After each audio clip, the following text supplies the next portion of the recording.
So you know very well my obsession, thanks to you, with TikTok, right? This topic again. Well, I can't, sorry, but You sent me 5 videos. Yeah, Five videos tonight. I did. How good were they? Did you watch them? I haven't yet. I just saw notifications. I was like, I found that guy today and I loved it. I loved it. It's good tips on women. Yeah. Anyway, so, hey, listen. So, TikTok, right? I told you last week how I was getting a bit anxious. I was dropping followers. Yes. And I was like going, well, how the hell do you go from 1,200 followers down to 850 followers? Yeah. And I'm like, fuck, I can't even go live anymore. Like, I could actually. You still can go live because you've already hit that mark. Oh. But I was, anxiety started kicking in because it's shit, like, why am I losing followers? What am I doing wrong here? Yeah. But then, you clearly said to me, oh, man, look, a lot of those users might be bots or might be other profiles that get deleted quite quickly, easily. Yes. I'm like, shit, 400 users were bots on my followship. Anyway, so I started going through, different channels again, finding people in common and all that. Yeah. Yep. So today I'm back up to 1,010. What? I'm quite happy, and I haven't paid for it like others. Yeah. There have been channels that I've come across, right, where there is like pay or send a certain gift for 10,000 followers. Yeah. I'm like, that's bullshit. You don't even know who these people are if they're real people. Yeah. So, organic growth. Organic is the best. I'm back up. But yeah, so it's like, the real people versus the bots. So obviously I was adding a few people which must have been, fakies, or I think some people have like 2 or 3 different profiles to. Yeah. Some people have backup accounts. Some people have, there's many. Yeah. Yeah, there you go. Well, there you go. See, I still don't know what I'm doing on TikTok, but I'm loving it. The AI filters are absolutely fantastic. Every time I open my TikTok, oh man, my For You page is always your daily AI filter. Oh, I love it. But I did like the Michael Jackson one. That was good. Hey, how good was the Michael Jackson one? I look nothing like him, but it was good. Especially with the beater in the background. Yeah, I liked it. Socials, make sure you guys follow us. We have got crap loads of people that are following us on Instagram, on Facebook, at two Blokes in the Pod. That's spelt out the word, TWO, Blokes in the Pod. And we've also got heaps of people sending us emails. I've got some beauty questions that we're going to read out later. As long as it's not as fucked as that question last week. That was ridiculous. But we do need to get back to that. We promised an answer.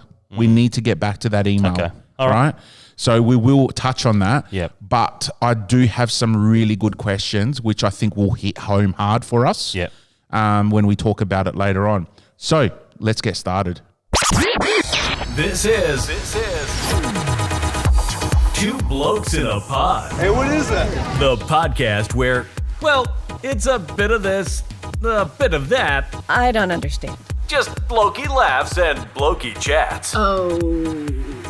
Okay. Whatever it is, let's get started.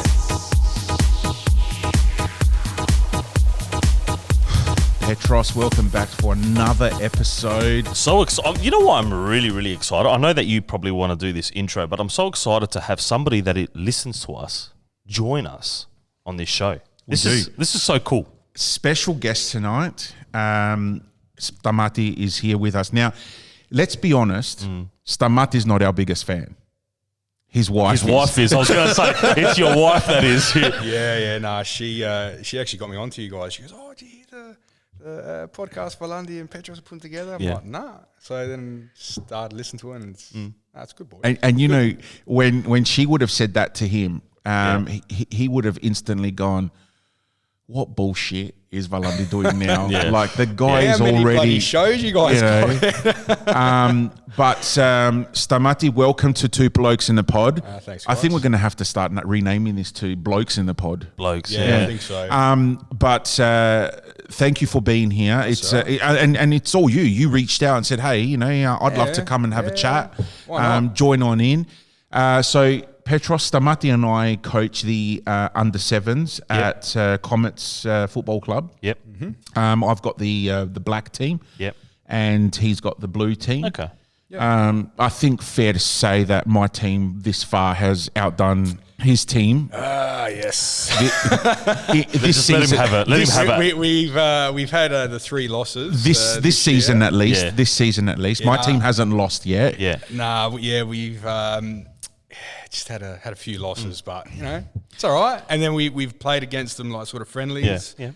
Over training, and they got us a couple of times there. Yeah, right. I am still waiting for my cask of beer. I have been promised. So you guys are betting off the pitch, are you, a little bit? Yeah. Hey. Why not? There has to be something to this. I'm not going to let my kids waste their energy on his team. That's all right, mate. We still got to the end of the season, all right? Now, I was waiting. I was going to leave that for a little bit later on in the podcast, but you know what? I just saw an open slate here, so I'm going to go. You have to slide in when you can because that's it. So I can guarantee you though, from Wednesday night, your missus is going to have this full blow in your household, and I reckon I'm going to be able to hear it from my balcony. 100%. So there you go. 100%. How cool is that? Yeah. She'll be okay. Let's put the kids to bed. Let's listen to it. Listen to it. See what shit you guys were speaking. So I'm telling you, if I can hear it from the CBD, I know that. The missus is pumping it. So 100%. Well, if you really want comments on missuses, my wife just I think finished listening to last week's episode today. Mm-hmm. Yeah, I think she's been completely put off oysters. I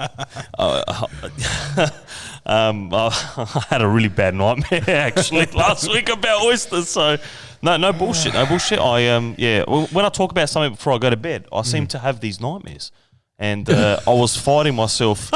Anyway, What, you had nightmares about oysters? Yeah, I was. Can I just say I had to actually fact check your oyster story. Yeah, and it was confirmed. Yeah, right. It was confirmed. I fact checked it with some common people.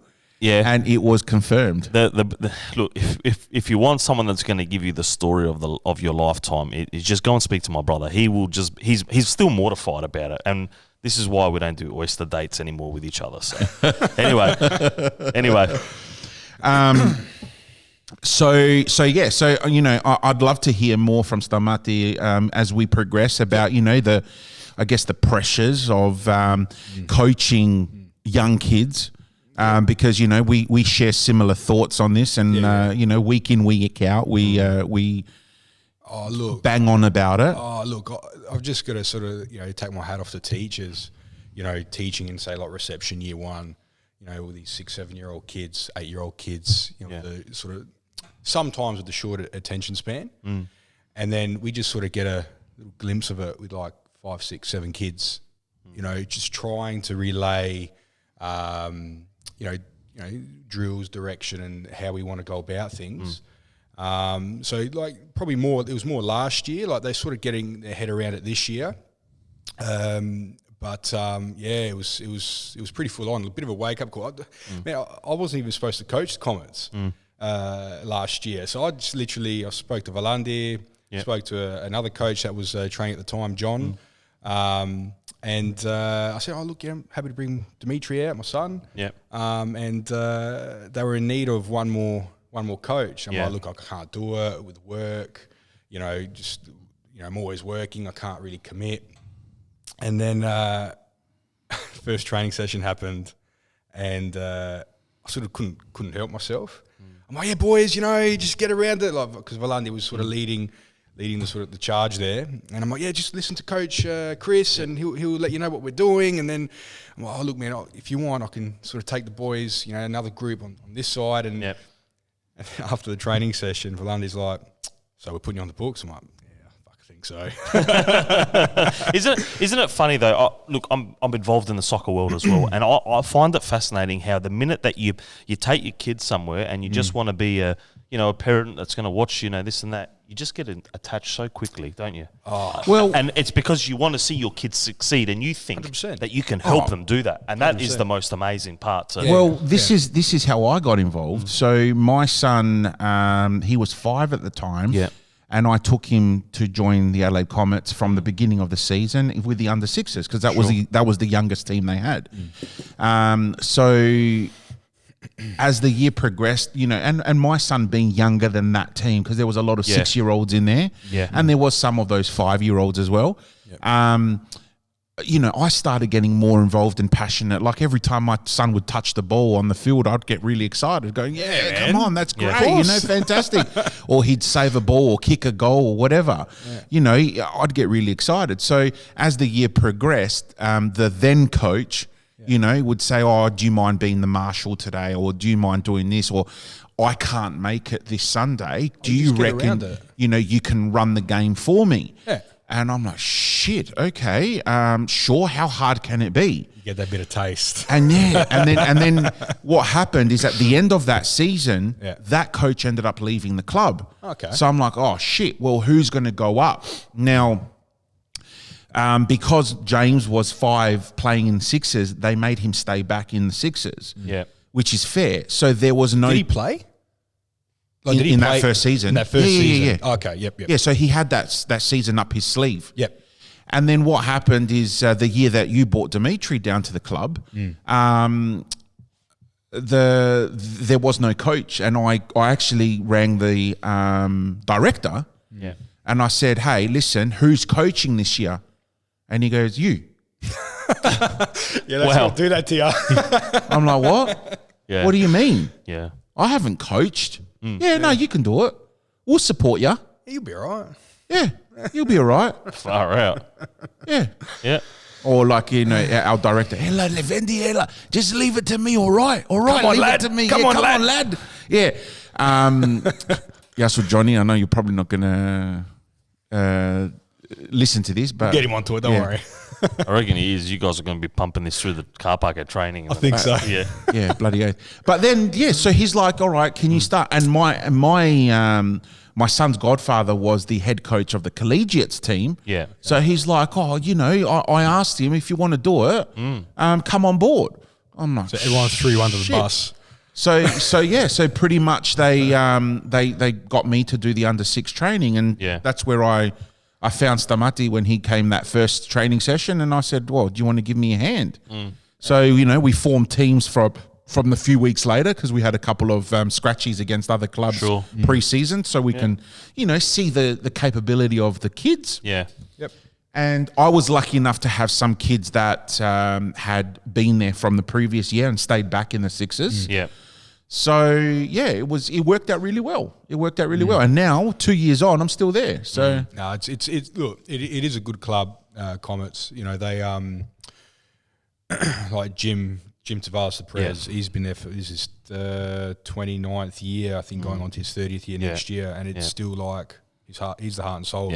Yeah. And because if you have someone like that running a club that really actually gives a shit about the club, it's just. I don't know. How do you explain it? But that's what it is. A club is based on its passions, passionate supporters, You look at the Titans, 20 years celebrating this year, right? And I just said to you before, I was part of that inaugural committee that put the club together. There you go. Right? Me, my Nauku Baro, Peter, we were all part of that committee that formed back then, the Navarino Gunners. Yeah. Right? So 20 years on, look at where this place is. Yeah. Yeah. And a shout out to the Adelaide Titans for allowing us to do our podcast here again. Yeah, thanks, guys. But, it's all about passion. And with that passion also comes that mental instability of, like when things go wrong. Yeah. There's the people that are so passionate that, they could do some really stupid things when the club is going in the wrong direction. So good segue into one of our topics tonight. I've done a little bit of research and stats on mental health just in Australia and men, right? And I thought this is a good way to lead into it. Yeah. Because obviously, a big factor of sports and when it's not going the right way is depression. Yeah. Anxiety. So you were going to say something? I was just going to say, and this is, look, I'm lucky enough to know Jim Tavares as well, really well. My dad and Jim were all involved at MA Hawks many years ago. This is before they became the Adelaide Raiders, and then they went into the Adelaide Comets. Yeah. And Claude, where I look at Claude Malak from president of Adelaide Titans, these guys, their mental strength is unbelievable. Their passion, Claude lives on three things: passion, pride, success. And that is something that he brings every week. So it's and I think when you've got a president of a club that is so passionate about it that he'll do anything for that club, that's how success is born. So and like Stamati, have you ever seen Jim in a foul mood? Yeah, never. Or in a disappointed mood? Never. Every game, every week, every goddamn week, he is out there walking the grounds during training sessions, especially on a Friday night.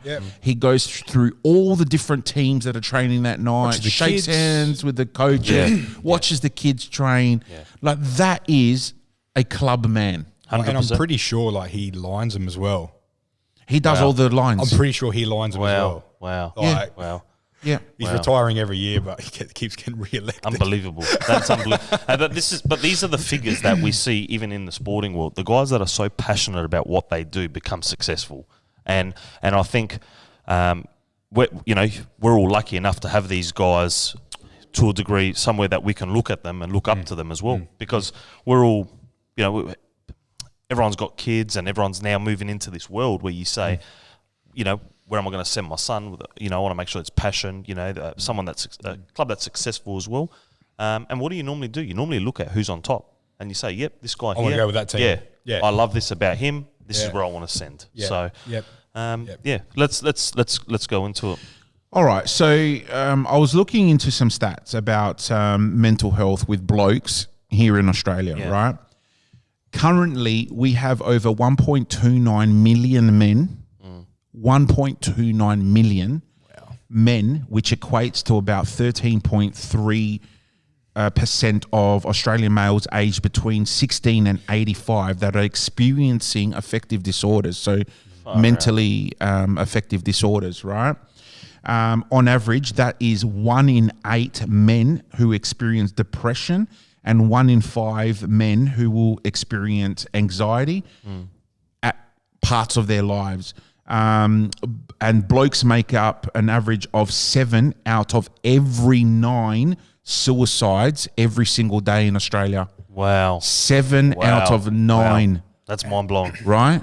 And that is huge. It's just so sad, isn't it? Yeah. So sad. And this is the thing that we're trying to understand. Like, I was reading the other day, there was an article about in Daily, which is a South Australian journalist publication, and they were saying how 125 million was taken away from mental health support, mental health funding in SA, to put where?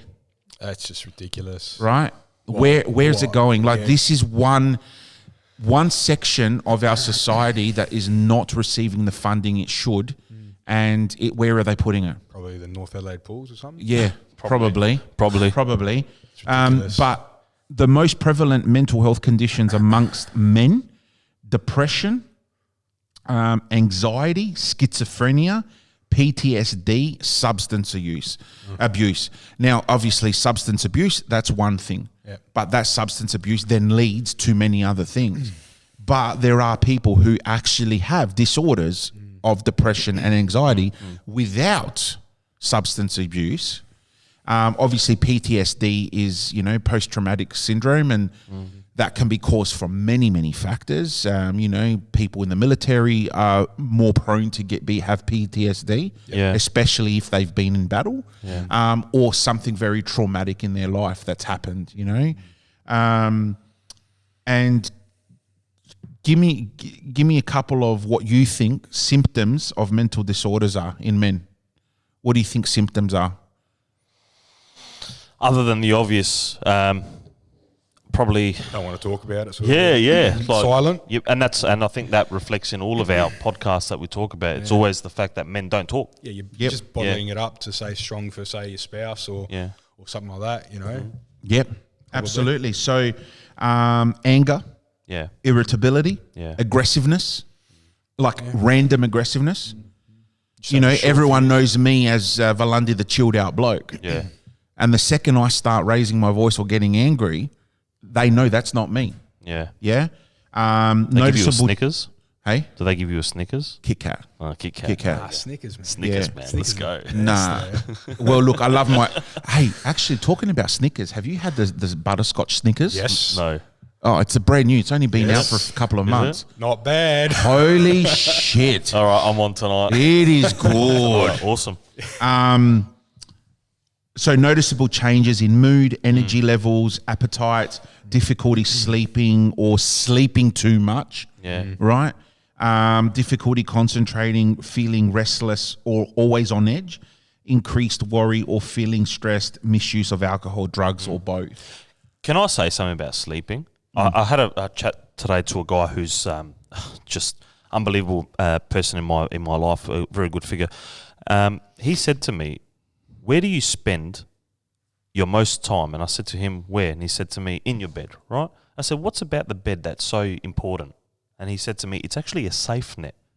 So people use it as a safe net because once you close your eyes, it's a place where you don't have to think again. You're in euphoria, you dream, you do this, you do that. So there you go. But just now that I heard sleeper, I thought that, Yeah, he said to me today, it's very, very a big thing. Yeah, look, I agree with that. Yeah. But then it could be also when you're lying there, a million things are going through your mind and you can't, and what you're saying, you can't sleep. A million things, I've got to get this done, or saying for work, for example, or, finances or whatever.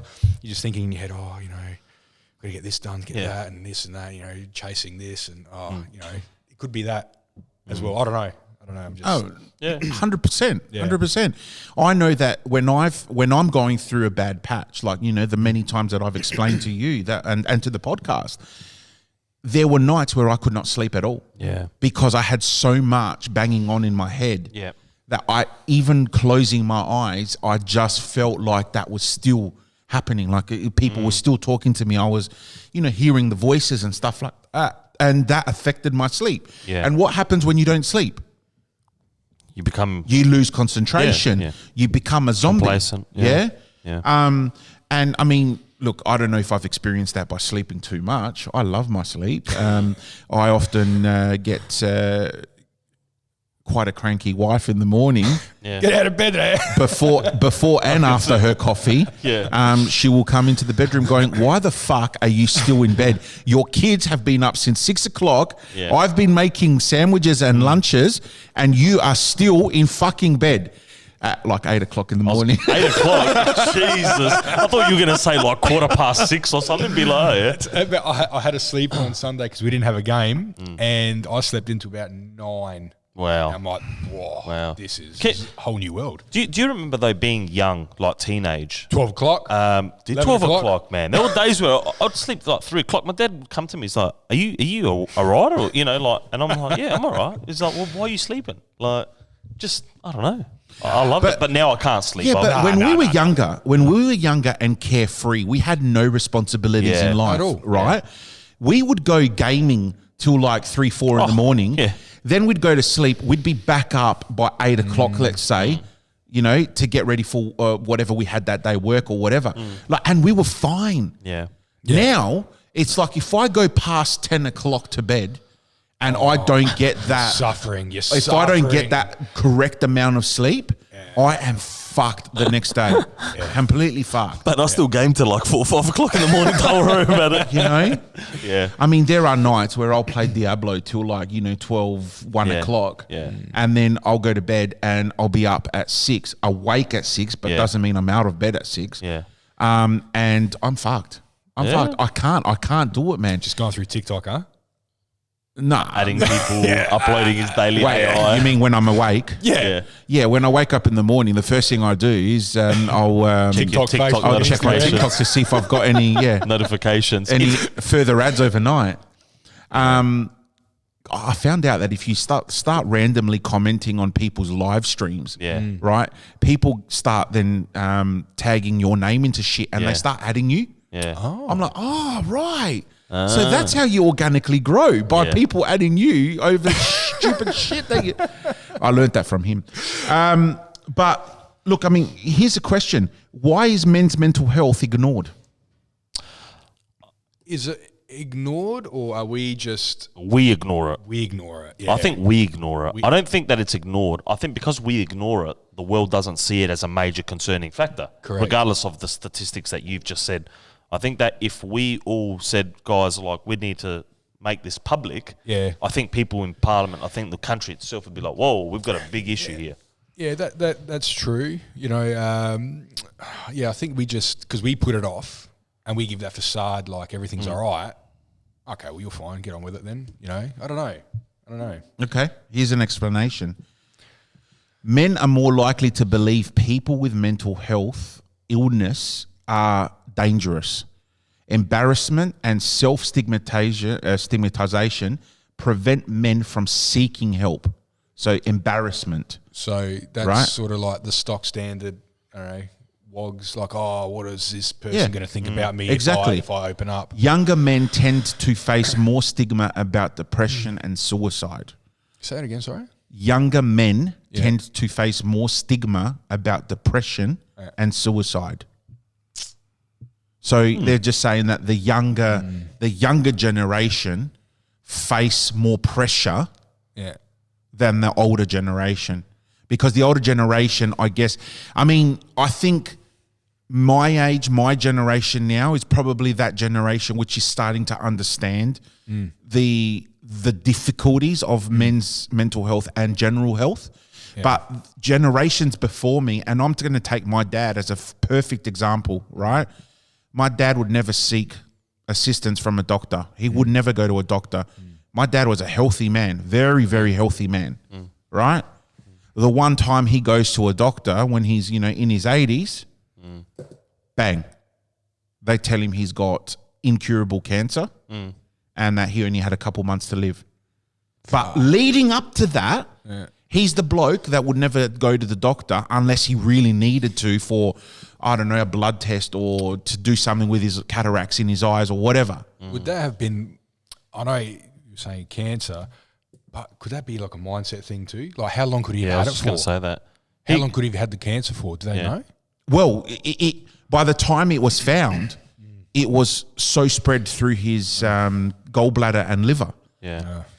See, if he had known about it earlier, they could have easily removed his gallbladder and there'd be no issues at all. I think what Samat is trying to say is if he didn't know, if he didn't go to the doctor that day, could he have lived maybe, not knowing? Another maybe year Yeah. longer? Another year. Or a Yeah, couple months exactly, longer? exactly. We see that in a lot That of is a men. mind thing because men of that generation, especially European men, the second they find something nasty like that, forget it. they plummet. Yeah, of course They plummet straight away. Yeah. Whereas I think with us, with our generation, we're more adaptable to that. I go to the doctor if I need to go to the doctor, right? I don't shy away from going to the doctor, but I know when I need to go. I mean, I go every 12 months. Yeah? Yeah. Just to get bloods, how you going? Yeah, look, stop eating this shit, stop eating that shit, your blood sugar level, this and that, whatever bullshit things. But, I'll try to be a good boy this year, so. I only go when my balls hurt, man. I'm not going to lie to you, man. Every time I go to the doctor, it's always the same thing. Isn't that what Pornhub's for? No. Anyway. Or RedTube? Oh, sorry, no, OnlyFans. OnlyFans. I'm just waiting for my hernia in my groin to get bigger so they can remove it and it will stop this issue, man. I'm saying try to be good, and I'll go, I'll bring some cookies with us. You've done a great job. Shout out to the missus. Hey, Katrina, they look you know what? they look quite chunky. Yeah. She said if there's any left over to bring them home for Dimitri, but I don't think there's going to be any left over. We'll give it a taste test in a second. But you know what I mean? Like, our generation, I think, is more open and adaptable. So, if we feel like something's not right, we will go instantly get it checked out. And I think 100%. That's where we can, most of the times, get on top of things quickly. 100%. Yeah? Oh, yeah. But, yeah, look, I just think, that, it's... I know this might be a bit controversial, right? But is it, and I'm not taking what I'm saying is nothing to do with sort of mental health, but is our generation getting a little bit softer? I think so. Yeah, I think so. So I remember when I did my apprenticeship, right, and I used to get spatulas thrown at me, paintbrushes thrown at me, all this sort of shit. You say something now, Oh, it's all over. Fair Work. I don't think our generation is getting softer. No, now, the generation underneath us is getting softer. Yeah. That's what I think. More entitled and all that sort of stuff. I don't know, but I don't know if that had anything to do with. Look, it's like your dad would hit you, right, as a child, right? Yeah. It was a normal thing, right? I grew up all right. Yeah, there was nothing that missed with us. Do you know what I mean? Petros, my dad used to grow grapes, not to eat the grapes, but to dry out the vines and smack the shit out of me when I would do something wrong. He'd tell you to go get it. Yes. So every time I did something wrong, okay, I'll give you an example, right? I was younger. And we go. I was about... 16 years old maybe? Anyway, and growing up, my parents had a Commonwealth bank account for me where they would be pumping money into there, right? Dolomite. Little did they know that when I started work and got my own tax file number and all that, that Commonwealth Bank will then obviously give me access to whatever accounts are in my name. And this is around the time when internet banking's first, started popping up. So my parents created me a bank account where my cleaning wages and all that would go into there, my part-time wage, right? Would go into that account. On the online banking, I then see this other account with a few $1,000 in there. Hey. And I'm like, hey, what's going on here? So I'm, sitting there buying shoes, buying this, buying that. You're finished. I then finished school. And my parents are like, all right, look, time to go get your license. So I went and got my license. And then they took me to an auction to go buy a car. And we bought a VN Commodore. Right? And my dad, he went to the bank to take out some money from this account. Man. The vine leaves, I'm telling you. Right? Mate, when he found out where that money went and what happened, right? But I mean, look, I had to play the innocent card because I didn't know where that money came from. And I'm like, of course. Hey, I just got my name on it. It must be mine. I didn't know that they had an account for me. Far out. I did not know because my dad never told me shit. My dad never told me shit. So I didn't know. Anyway, so he then said to me, right, you are fucked. I mean, not in that language, but, he in an angry Greek dad tone. He, and I could say, oh, I'm fucked. I'm fucked. He actually gave me the option of belt, grapevines, the this is getting beautiful. The elastic, the belts in the cars. Timing belt. The timing belts. Yeah. Where did he have them hanging? Oh, he had fucking shitloads in his. He had an I'm just armory. curious. What did you pick? Right. Hang on. And then he also gave me the option of a ceramic fucking pan. A ceramic pan, like stainless steel with ceramic handle, whatever they're called. Right? I'm not choosing that one. So I said, look, you know what? I think we'll just go with the grapevines. Because you're used to that. Well, you smack me, it'll break. And then we'll have to wait for another one to dry out and use that one.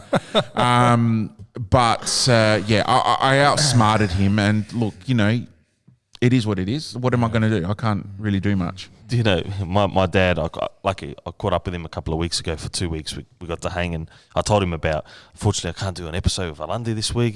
He said to me, do you know what Valandi's dad said to me one day at school? I said, what was that, Dad? He goes, your dad walked in after, I think it might have been a parent-teacher interview or something like that at school, and he saw my dad, and he goes, I'll say it in English. He said, Mr. K, if you have to give him another one or two, give him one or two smacks, So I can tell you must have copped an absolute belting.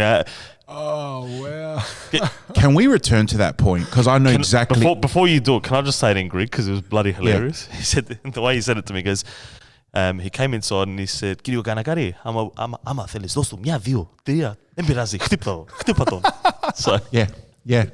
And remind me to touch back on that, and I'll tell you exactly why he said that. Okay. All right? I'll tell you exactly what happened for him to go to your dad and say that. Oh, he was already pissed off with you before you went to school. No, it was the events leading up to this why my dad was pissed off. Okay. Right? We'll get back I don't take blame for this, but I was the one that copped it the hardest. Yeah. But, going on with the smacks and all that, right? Like, I was violated as a kid, but in a disciplinary way. Yeah, it wasn't. It wasn't in a wrong way. It was this is the way that my parents were in Greece. They got smacked the shit out of if they did wrong. So this is the way that they were taught to bring up their kids. Not that I would ever do that to my kids now. Oh no, right? But I don't find like that has made me a bad person growing up. You as well, Stamati, Petros, you both went through all that as well, right? I don't know to what extent, but having Greek parents, we all went through that at some stage of our life, right? And it made us. Look, I'm not going to say it made us men, but it didn't distract us, from the life that we're living right now. Look, it's. I can probably only remember 2 or 3 times, but it's like, fuck, I deserved it. Yeah, you know exactly. I mean? It wouldn't be like I wouldn't have the shit smacked out of me for the fuck of getting smacked. I'd have to have done something really fucking stupid for my dad to discipline me. Yeah, but now we can't do that. I forget it. Right? You see, I think it was a couple of months ago on the news. They were saying they're going to ban. They're going to ban smacking. And I'm looking at this. I'm like, you fucking serious? I go, these kids are going to grow up like fucking fucked. Not fucked, but like no. They're going to do whatever they want because there's going to be no consequences at home. Yeah. And it's not about fearing our parents, okay? Even though I was shit scared of my father, like as in I just became shit scared of him because I was like, oh shit. But really, when I think about it, it wasn't that I was scared of him. He just wanted to make sure that I followed a pathway of, well, if you do this, this is the outcome to it. And now, as adults, we look at it and say, well, what's the outcome to our bad actions? Prison is the outcome. So my dad just always wanted to keep me in line. But I'm not going to lie too. You grow up and you think, I've been disciplined now by my father, so now it's my kid's turn now. It's exactly. No. But you're gonna have a laugh. The other week, my oldest son was being really, really naughty, very naughty, and I said to him, "If you don't settle down, I'm going to smack your bum." Yeah. Right, and I didn't say it like in an aggressive way. I just, I am going to smack your bum. Yeah. His response was, "That's fine, Dad, and I can call the police on you." Right? Now, I once said that to my dad when I was a kid. Me too. I was going to say, the 2 or 3 times I remember, one of those times was me coming home to my dad saying, "Hey, Dad, you know what our teacher said to me today? I can call the police. I can call Child Services." He goes, "Yeah? Yeah. Come here for a second. Now call Child Services." Yeah. My dad would be like, "Oh, here's the telefono. Here, take the phone." By the time they get here. Yeah. And exactly. And while you're on the phone to the police, call an ambulance to take you and the police away. That's the type of environment we all grew up on. And no, I did not rip that out of a Joe Avardi comic or something, like stand-up comedian. But we all went through that. That's if they find you. Yeah. But it's the truth. But it's the truth. It is the truth. It was in like a Joe Avardi thing, right? Yeah. But it's the truth. Yeah. And you know what's the most frightening thing? Like, you go to the shops with the kids and the minute one plays up, you go and you know that you're ready to not pounce, but you just say, "Oh, I'm going to get you, wait till we get home." And everybody looks at you. And now not only have you developed anxiety because you don't know how to control your child out, right? You also made an ass out of yourself. Everyone's looking. And you just think, what would you do? What would you do? Take him. Take him. How about the times when we would go visiting people, right? And we'd be in the car. And you're like, Dad's driving the car because Mum will never drive when Dad's in the car. Dad would be driving the old XT Falcon. Yeah. You're in the back bar bench seat, right? And your mum leans over the front bench and goes, "Now, listen here. If you move at all from your seat when we're visiting and you put anything in your mouth or ask for anything, I will smack the shit out of you." Right? Yeah. They put the fear in you. Fear of God, and you just had to sit there for 4 fucking hours listening to adult Greeks gossip about their neighbors in Greece or some shit like that. Yeah. Right? And you're just sitting there. This is the time where we had no telephones. We had no Game Boys, no nothing. We had to sit there and just pretend to smile, and like every now and then the old Choco's TV would be on with like Sale of the Century or something, and like you could just peek your eye to the corner. Now like it's you go visiting, it's like, hey mate, here's my phone, shut the fuck up. Take my phone, watch YouTube or something. Like, you know, well, that's how we discipline our kids now. It's like you do something bad, no iPad. No Game Boy. Oh, what is it? Switch. No PlayStation. No nothing. That's how we discipline our kids these days. Isn't it scary? Like, I mean, I remember saying to my mum and dad one night, we're at some, and you know, you got those visitors you don't want to go to, right? And I'm not going to name these ones because they're my parents' kumbari, right? Well, that narrows it down, doesn't it? But like, fuck me. Like, one day, there was 3 boys in my family and my sister, who was the youngest. And us boys, we were terrorists, right? And I remember looking at my brother, and my brother looked at me, and I said to my mum, can we go soon? Because I'm bored. Oh, no. And it was like I had opened the gates of hell, you know. Let's go. And my mum said, of course, let's go. And we get in the car. And we got in the car. And my brothers... You embarrass me. Yeah. Oh, yeah. Dude, you know, punishment in my house was I'd fight with my brother Nick, right? We'd punch on. Full wrestling style, you know, punch-ons, whatever. Yep. You want to kill each other, right? And you're like, fuck you, man, this, that. And my mum and dad used to punish us by standing facing the wall and hug each other. I've just beat you up, right? And now I've got to hug you. What sort of punishment is this? If you do that in today's age, you're fucked. You're going to jail. You're going to jail. You have to. There's no other outcome. Or man, like if you're fucking around with your sibling and you hurt him, you're like, please, shh, be quiet, don't let him hear you. Please, here, take this. You can play with my Game Boy for a week or something. You know? Oh yeah, the bribes. The bribes. The bribes. Do you want to know a bribe? I'm going to tell you one story that's going to turn your head on my dad for the rest of your life now. We went crabbing one night at Odrossan, my dad's favourite spot. We drive an hour and a bit away to go and catch crabs. And my dad never, ever, ever came home with under the limit. There was never a time. And this time, there was no crabs. Oh, shit. So we're driving on the way back, and he pulls into Parissos Seafoods, and he buys 5 or 10 kilos of crabs, right?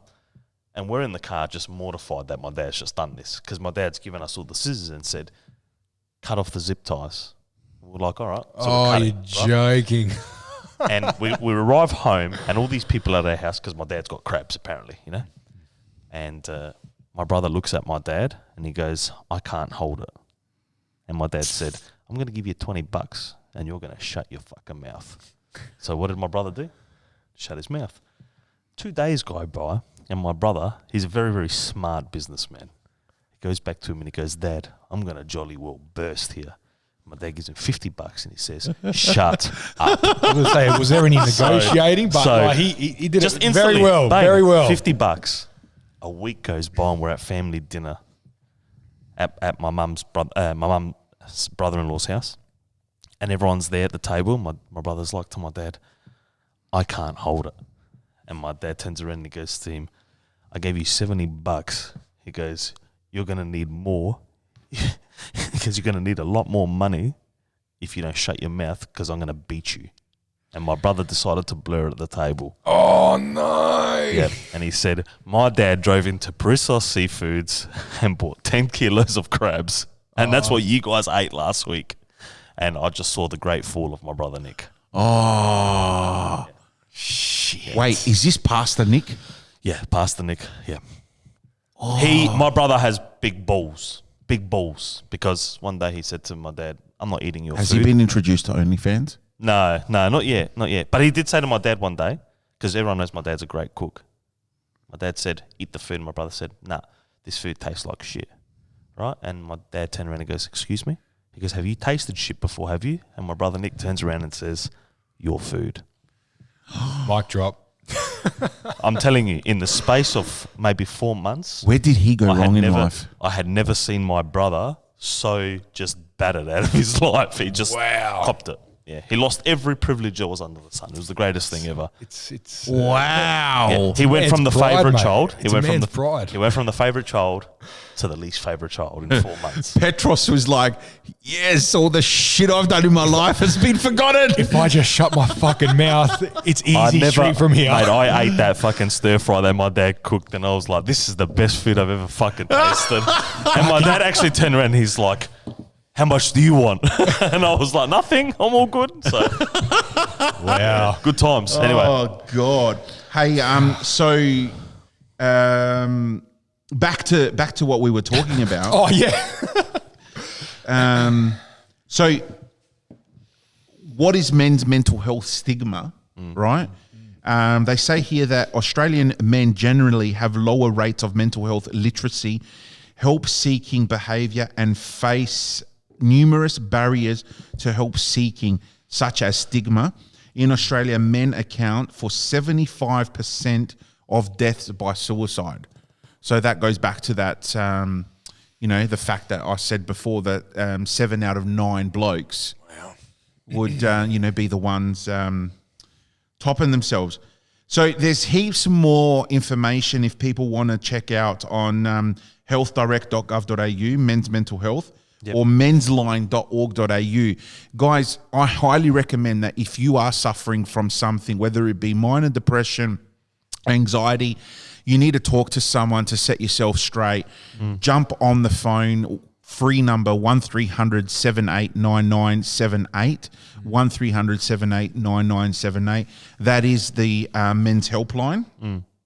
And yes, quite heavily underfunded helpline, but it's there and they're not going to close on you. So, jump on. Look at some key facts about mental health. So your mental health is an important part of your overall health and well-being. You need good mental health to help you get through life's challenges, to have healthy relationships with others, and to enjoy life. Problems with mental health care are common and not a sign of weakness. It can encourage, it can take courage to admit that there's a problem and reach out for help. Your mental health is like your physical health. The earlier you get onto it, the better. There are many practical things you can do to help support your mental health. Talk to people you trust or seek professional support. There are also online resources like we've just given you. Yep. So, obviously you've heard our previous episodes where Petros and I have said how hard it has been when we've gone through bad patches in our life on talking to those people who are very close to us, like our mates. Because unless someone has gone through it themselves, they won't understand where you're at.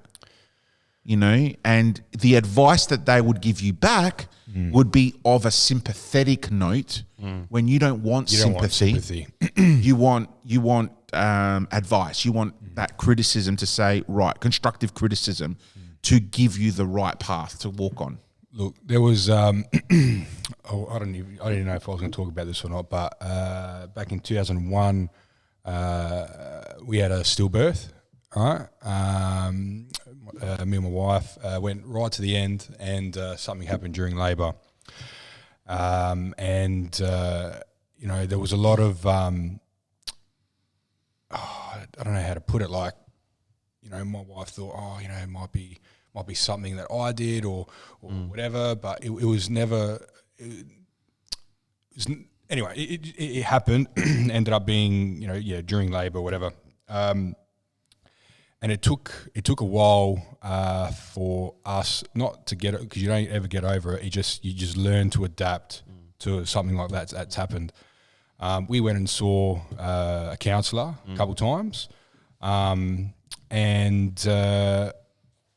look, for me, I'm not sure if it really.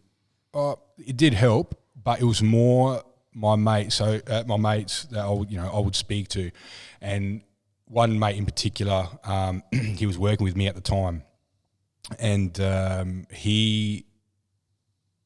was sympathy, yes, but it was more like, mate, do not come back to work way too early. Me, I wanted to go back to work to get my mind off things, and he was like, nah, fucking stay home, just sort your shit out, whatever. And I didn't listen to him. Went back to work too early, and man, I'd have breakdowns at work. He'd say, "Get in the fucking car," or "Fucking go upstairs. The clients are coming," or whatever.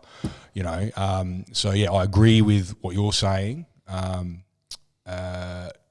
Sort of seek out mates that won't say things that they think you want to hear, because it just doesn't do anyone any good. Of course not. See, in your scenario, right, unless a bloke that you were talking to has gone through that, they won't know what you're going through, yeah? So by him saying, fuck off, you're not in the right place, you shouldn't be here, rather than saying, oh, mate, look, let's sit down and talk about it, this and that. He did you a favour. Oh, no, look, don't get me wrong. He would listen to me bitch and moan and whatever. Yeah, absolutely. But at the same respect, he knew you weren't meant to be there. No. You weren't ready for it. 100%. Yeah? 100%. And I was trying to get in with this builder at the time this all happened. And I'm like, no, I can't not go. Like, fuck, this is a great opportunity. It was still early days for me opening up my own business. And the supervisor would come, or he would be on his way, and I don't know, something. I was just going through my phone to look at these plans or something, and I came across a photo that we took as a family, and I just broke down. He goes, fuck, go upstairs, man. Like, go upstairs. You're gonna, Can I say something? Being a third party and having a look into what happened, I find it absolutely huge and amazing that the social media community to send their whatever it was at that time for you guys was just huge. Every time I'd refresh my story, the what's it called? The feed. The feed. Yeah. It was just amazing to see. No matter what anybody, whether they know you or don't know you, or you're a mutual friend, because we have mutual friends that we've had for 20 years. Unbelievable. Was unbelievable. That was the most touching thing I've ever seen on social media. The support that we got. So it was around in 2001 in January. So this is when 2021. Sorry, 2000. What did I say? 2001. Yeah. Anyway, 2021. In 2001, I wouldn't even know if I've had a root yet. Oh, jeez. Yeah. So 2021. 21. Yeah. So this was peak COVID. Yeah. So Peter Elberg sort of sorted that out for us, and shout out to them. They were fantastic. Christina there from Peter Elberg. Everyone bloody goes to Christina. Christina, she's a gem. So this is I'll get back to Christina for 1 sec, but we weren't. So there was limits on how many people were allowed to come to a funeral at that time. Yeah. So anyway, we didn't advertise it. We didn't nothing. But when we got to the cemetery, there would have been 200 people, maybe 150 people. We didn't tell no one. People just knew and just rocked up. Yeah. Flowers, even say, so I was a couple of years in with my business, and the guys, Sardana, even Dulux, came down personally to my house, big bunch of flowers, mate, who your mates are, your family are, when something like that happens, and later on, I remember with Father Con, he did the funeral, and he said, guys, he was saying after the funeral finished, he goes, guys, just reach out to him, not just now, further on down the track, of course, but yeah, no, it's a real thing, and that's the thing where I would not speak back to what we were saying at the beginning of the podcast. I didn't speak to no one. Unless someone was, say my mate Daniel, he was there for me so much, and I'll never forget that. Although I've been there for him, we've been best mates since 2005. You obviously have your fights here and there, but he was there. That's what mates are for, though, isn't it? Yeah, I'm telling you, thick and thin. Big time. And with Christina, I call her the day after, and her grandchild was born on the same day that we lost our daughter. Wow. You fucking believe that? Wow. Is that crazy? Wow. She goes, I'm just leaving the hospital. What is it, Stamati? And I just told her, and she's like, fuck. You know, they were there like that. Like, she was there straight away. Wow. Yeah. She goes, it's all right. My grandchild's happy and healthy and whatever. Yeah. I need to be there for you guys. Fucking, what are the odds of that happening? Yeah. Wow. I mean, thanks for opening up about that. That's you know, obviously it's not something easy to talk about and bring up. No, it's not. But yeah, I clearly remember that time that it happened because I was both, you know, I had both you and Katrina on my socials. And, you know, when that post went up, I said to my wife, I'm like, I don't know if I'm reading correctly, but, you know, have a look at this. And she goes, oh, I actually saw it too. So, you know, and I can't, look, I can't tell you, you know, I can't talk about how you would have been feeling because I haven't gone through that. But, you know, I could just only imagine how difficult. And I've heard other people that have gone through similar situations. It was the worst thing because, leading up to it, everything was fine, textbook, you know, nothing wrong. Go to a, you know, do private obstetrician appointments and all that sort of stuff and have scans every so often and everything was beautiful. Yeah. And then in mid-delivery, something happened, the placenta tore, and that happened. And then, you know, you try and then so then I said, I'm not fucking having another kid. I'm not having another kid. I can't do this anymore, whatever. And I always tell this story when our rubbish collections are on Wednesdays here at where I live. And Dimitri at the time, he would stand on our so we got two windows in our bedroom, and he would stand on the window ledge looking at the garbage truck coming collecting the rubbish. And I remember just lying there with Katrina, and I go, "Fuck, there's another spot there. It's two windows. He's gonna have a sibling." And then we tried, nothing, and then we had to go through the whole IVF process. Fuck, it was just such a long turnaround to try and get another baby, you know. And then, you know, during that pregnancy, there was complications, and oh mate, been through the ringer.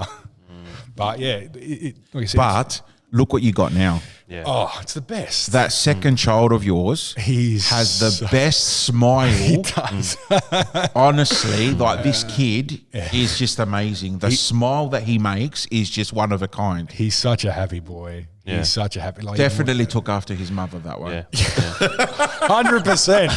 100%. So I just want to go back one step. So, all right, this unfortunate incident happened. Yeah. Obviously, you know, I guess in these scenarios, it would be, you know, your wife that would have been hit hardest because she was 100%. The one carrying, and, you know, obviously there would have been that moment of blame, like, was it me, you know, all that. Yeah. That we went through all of that. But, you know, and I understand, like, she would have had crap loads of support from, you know, the doctor staff, the medical staff and all that. Oh, yeah. What about you, other than your mate, what about you? Like, what did you do to really get yourself back to the Stamati that everyone knew? So my sort of thought process was get back to work as soon as possible. So like 2 weeks after I went back to work, I thought I got to get out of the house. I got to, you know, something. I need to change scenery. Anyway, that was a mistake. But time heals wounds. Talking. Like at the time, like I said, we tried therapy. I think I went once or twice, and the therapist, she was very good. I think Katrina went maybe one or two more times than me. She was saying Katrina's sort of I don't know if you say diagnosis or whatever, but like hers was more of a not a guilt. Like we were saying, she felt guilty about what happened, like she had caused it, and which is ridiculous. Not ridiculous to diagnose, ridiculous that Katrina felt that way. Yeah, totally understand. And mine was more of a trauma. Like I could tell you every single little thing that was in that room, right? And she told me, and then you obviously go home, you think about it. I don't do like the whole Dr. Google thing, so I didn't, go online and but it was the support of friends. Can you Google stuff like this?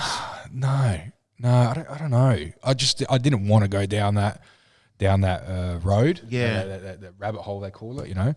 Mine was more time and support from friends and family, like our parents, like my parents. So going by the list parents. that we said before, you obviously suffered a bit of PTSD. Oh, I would say you're traumatized. So definitely after the event, definitely. And I guess thinking about having another child, you would have been going, oh shit, like, are we going to go through this all over again? That was a major sort of turning point. Like I remember we were lying in bed watching, Dimitri.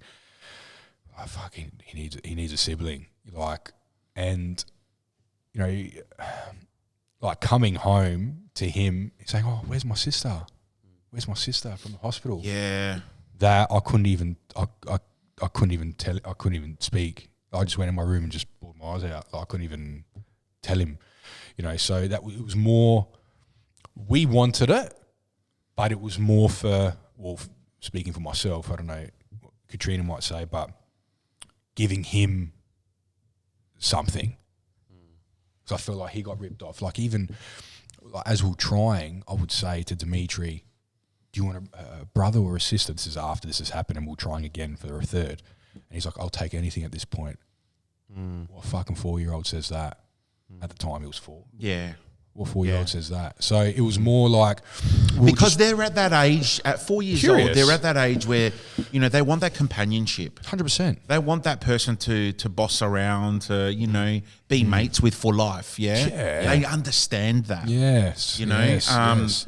My 2 kids are just a bunch of animals, but they bash the shit out of each other. But I look at his kids and... it's the most loving thing I've ever seen. Dimitri loves him, and Theodore loves Dimitri. I can't wait for Theodore to, get a bit older and start bashing the crap out of him. But oh, mate, he will. Don't worry. He'll be an animal man when he gets older. But back to what you were saying, like it was time that sort of got me through it, and a lot of support from friends and family, like a lot of support, and and me, I'm not standoffish at all. I was just more like keep it to myself. Yeah, what we were saying before, which is stock standard male, go to. But yeah, it just you need to talk, man. You just need to anyone, not anyone that would listen, but anyone that will give you honest feedback. That is crucial. You can't just go to fucking speak to someone and them saying, yeah, you're right, man. Yeah, oh, no, whatever you need. No, it's, dude, get your shit together and, get on with it.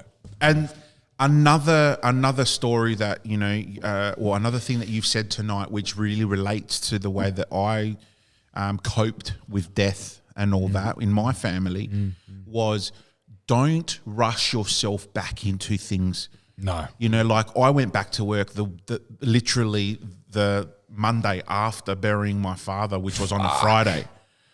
That's because my then manager was like, when are you coming back? So I thought to myself, you know what? He's gone now. He's buried. I'm ready for this. I need to get back to work. And that's where I completely fucked up and I lost my job a few weeks later. Oh, fuck. Because I wasn't ready to be back. Yeah. So all you do, because you're worrying about the whole money side of things. That's what it is, right? Right. You think, oh fuck, if I don't go, I don't have enough leave. Because we're shit, how am I providers. going to do this? Right. I can't go 1 week without being paid. Yeah. Because I had 2 guys working, right, and I'm thinking, fuck, I'm paying 2 guys wages, and I'm sitting at home, fuck, I'm not going to make any money on this. Who gives a fuck about the money, man? Honestly, your mental health. But that's the way that we have been brought up in society, isn't it? Yeah. Money's everything. That if we don't have money to provide, then we're going to end up on the streets or something like that. Yeah. Yeah. Well, fuck, man, these interest rate hikes aren't helping the situation, is it? Yeah. Well, But I think that's a whole different story. I think, and not gone into that, but I think that as well, because society, our lifestyle have changed dramatically so quickly. You know, you remember 20, 30 years ago when your mum would stay home. We can't do that now. no, we can't. We can't, because if you're at home, husband and wife, or both sides of the partnership need to work. yeah. Like you can go out and say, comfortably now, you need a couple of $1,000 a week to make in your household. You need a couple of $1,000. Yes. As in that will allow Just you to running go costs, out. mate. Yeah, exactly. That allows you to get a coffee on the way to work. Would you believe that up until November last year, right, I was paying a certain amount on my mortgage per month. Yeah. Right now, my mortgage repayments have gone up close to $1,000 from November to now. Yeah. That's what, 7 months, 8 months. Yeah. Yeah. Where do you think we're going to find $1,000 a month? Yeah. I actually had this conversation with someone the other day, and I go, fuck, man, from when I signed up for my mortgage, bought my house, it's gone up $300 a week. Yeah. $300. Where the fuck does that come from? Yeah. You know what I mean? And it's like, no wonder people are like stressing out, having anxiety, this and that. Yeah. It's just fucking ridiculous at the moment. Well, I remember as well, like your parents would take you out for dinner, right? And that was all good. Go out now with your kids. How are you going to justify spending? Petros, I had this exact conversation last week with someone, right? I was saying that growing up, we'd always eat at home. Yeah. Like, my mum would always be cooking, but every now and then they would treat us. Yeah. Right? And going out to them was finding Hungry Jack's coupons in the letterbox, the vouchers. Yeah. Wow. And taking us to Hungry Jack's on Henley Beach Road and Tapley's Hill Road, right, when they had the 50s theme. Yeah. And you could refill your cup of Coke. As much as you wanted. They would take us out there. We would all have a Do they still do that? Nah, they don't. Fuck. No. And especially with COVID. Yeah, especially, yeah. Oh, yeah, So true. they would take us out there. We'd have a Whopper or a Whopper Junior, whatever, cheeseburger, whatever they were called.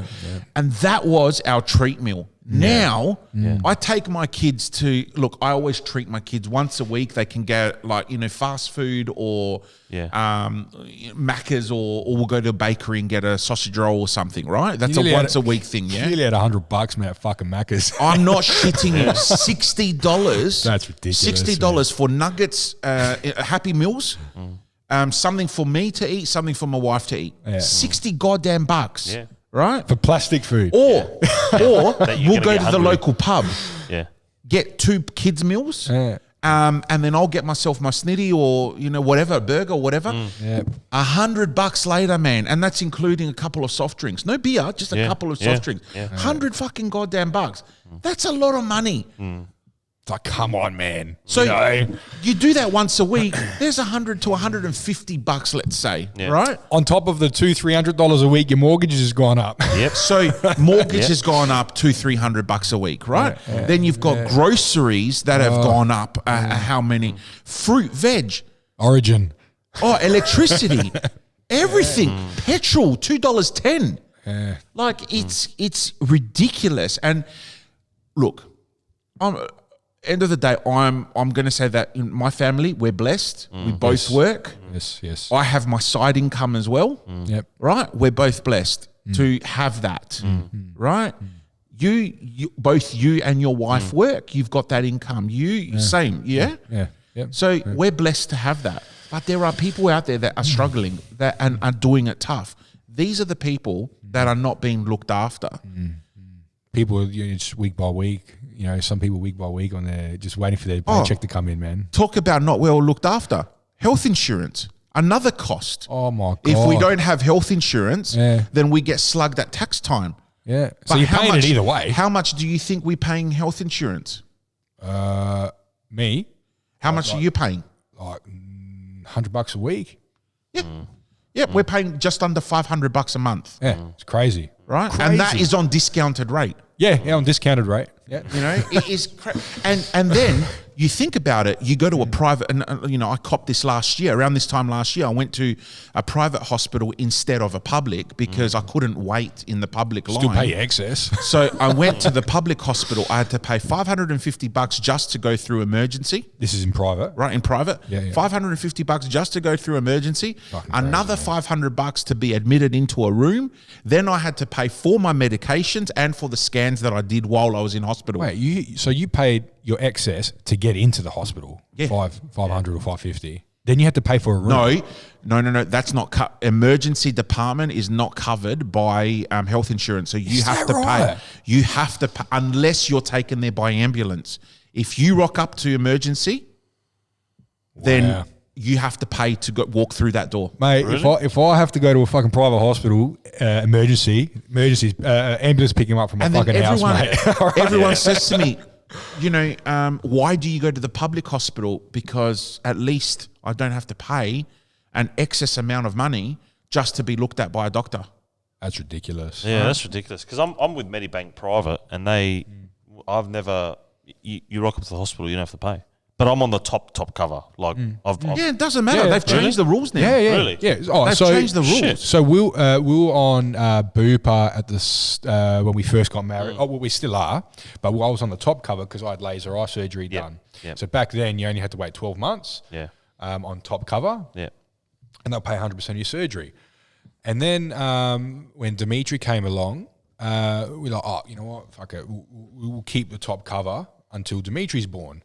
But then it got to like $150 a week. Yeah. I'm like, come on, man. This is ridiculous.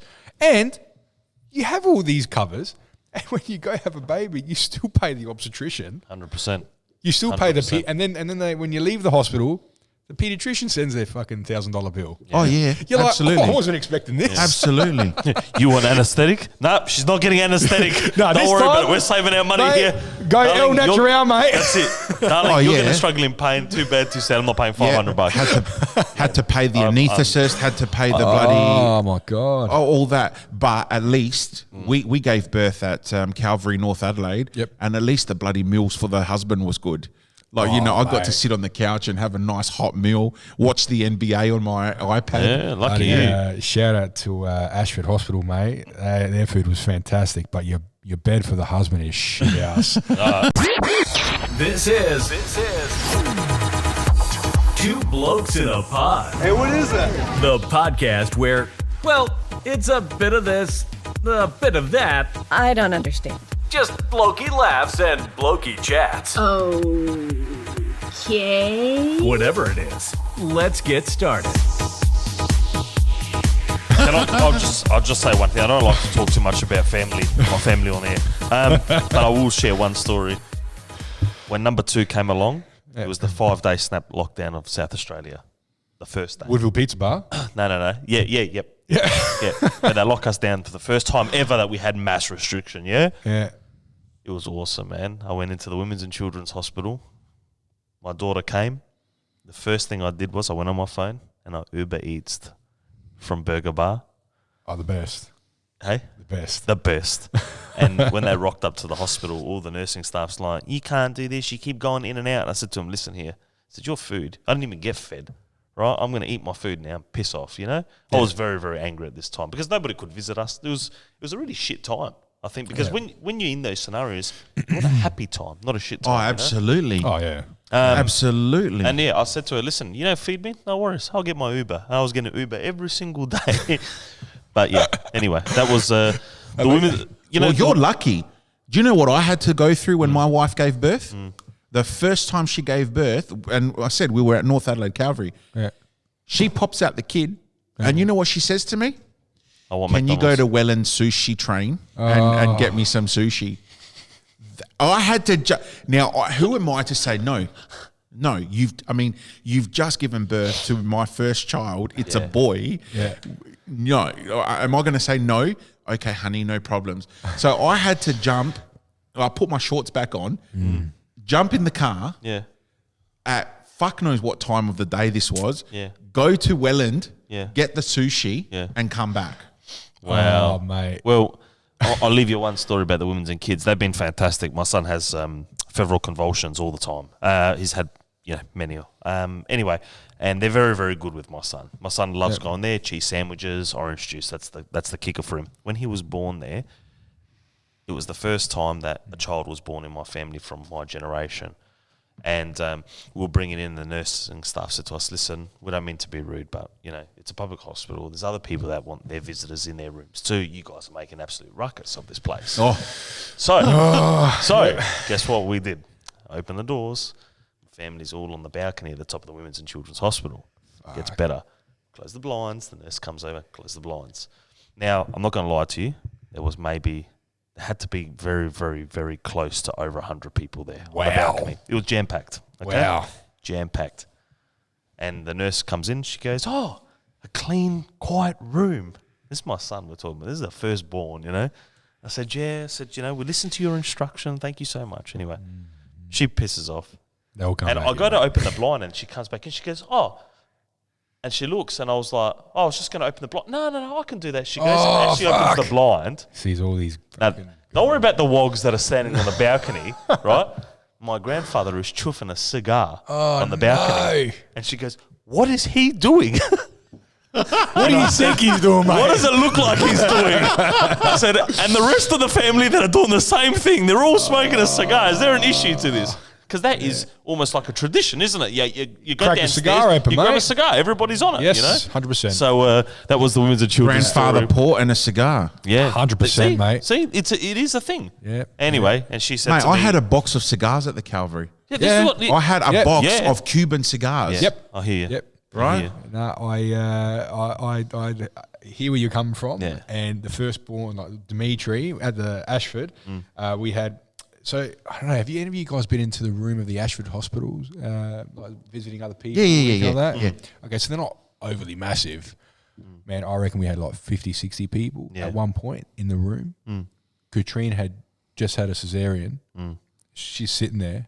And you got all these fucking people around us. That's harsh. Right. But what do you say when you've got, when mine walked in, like Michael Frazzers walks in with a tray of fucking pies from the bakery, right? What a lad. Let alone everybody else that's walking in is dropping you envelope on envelope on envelope and throwing the kids money in the under bassinet. the thing. Yeah, yeah. Mate, I'm getting a bigger entry fee than fucking HQ has ever charged. Doesn't matter what headline act they've got. How am I going to tell these guys on the balcony to fuck off from the hospital? Nah, man. How? You can't. Yeah. James was swimming in bloody green notes when he was born. Mate, I'm telling you now, my kids have got more money in the bank than what I've got in the bank. fuck. Oh, yeah. Oh, shit, yeah. What's that? Shit, yeah. I'm telling you now, these kids, mate, fuck, they don't know how good they got it. And they'll Oh, never God. know it's there. Man, the amount of money my kids have, I can go buy myself a Ford Ranger. And that's my dream car. But anyway. You're just waiting, mate. Listen, so I want to get into the next bit. But before we do, just a big, call out to whoever is suffering from some sort of mental disorder. You have plenty of options. But first and foremost, Lifeline. Give them a call, 131114, 131114, or you can jump on their website, Lifeline. Just talk to someone, guys. Just talk And to Men's someone. Line Australia definitely is someone you can talk to. There's even places like Dads in Distress, Beyond Blue, Mood Gym, and a whole bunch of other stuff, even, LGBTQI services as well, where you can talk to. So utilize these. They're free services, and they're people you don't know who can give you the right advice. Yep. If you don't feel like you can talk to someone in your circle of friends or family, talk to someone else that can help you and give you, some help. Most of your, I was lucky, but most of your family and friends, they're going to tell you what you want to hear, and that's just not the right advice. And that's right. And, it's just like giving birth, isn't it? Where your parents who had kids 30 years ago are going to give you advice on how to raise your child. They're all doctors. They're all It's fucking like, doctors, mate. Fuck off and let us work this out ourselves. Yeah. I mean, God bless my parents and my in-laws. Look, my in-laws, hands down, most beautiful people you ever meet. But yeah, yes, They mean well. They mean well, and they're there when we need them. Yes. Especially, your yapapul duties and looking after our kids when we need it. The best. But at the time where, it's a fresh-born baby, just let us be. Let us be. Okay, so Saturday night passed. I bumped into a couple of mutual mates between me and Petros. I saw your boss. Oh, yeah, and he handed me the mic and let me do your job for the night. Yep. Steve. Yeah, good old. I contacted him yesterday and I said to him, make sure you spray some of that shit on my microphone because I'm not coming back to wedding season and there's Valandis spit all over it. So I'm very pedantic about cleansing this. It's fucked. I shower 3 times a day. There's no spit on there. What is there? There's white cream on there. Oh, fuck. Yeah. Is that from the donut or? Yeah, well, Did he take you out to dinner after? You can call it icing. I need to know. No, he didn't. No? He didn't. No, I was there with family, and I just managed to take a happy snap with the mic. Yeah. But Tommy was there too. Yeah. By the way, just quickly, how good are those new mics that he's got? By the way. Oh, fantastic! Great rig, great setup. Yeah. But Tommy approached me and he said, "Mate, I just want to say, when I first saw you advertising your podcast, I thought, what the fuck is this dickhead up to now?" Yeah. Another one. Right? Yeah. That's exactly what he said to me. And he goes, but then I listened to an episode and you and Petros have something phenomenal going on, right? You've really hit hard with a lot of topics that you've talked about.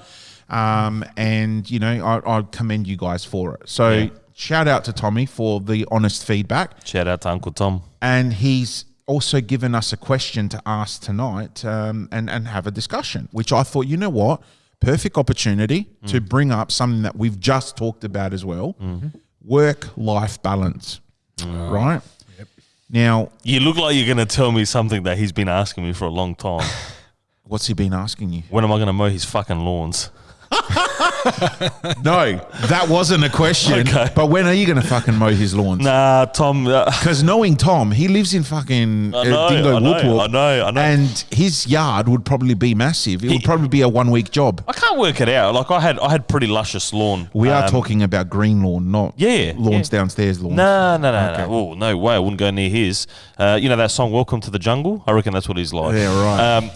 No. He just always breaks my balls on social media. He'll message me and be like, I'm still waiting for you to come mow my lawns. I'm like, dude, call Jim. Like, why are you asking me to mow your lawns, All right. Anyway. So, fair question, because obviously, me working all day long, 5 days a week. Yeah.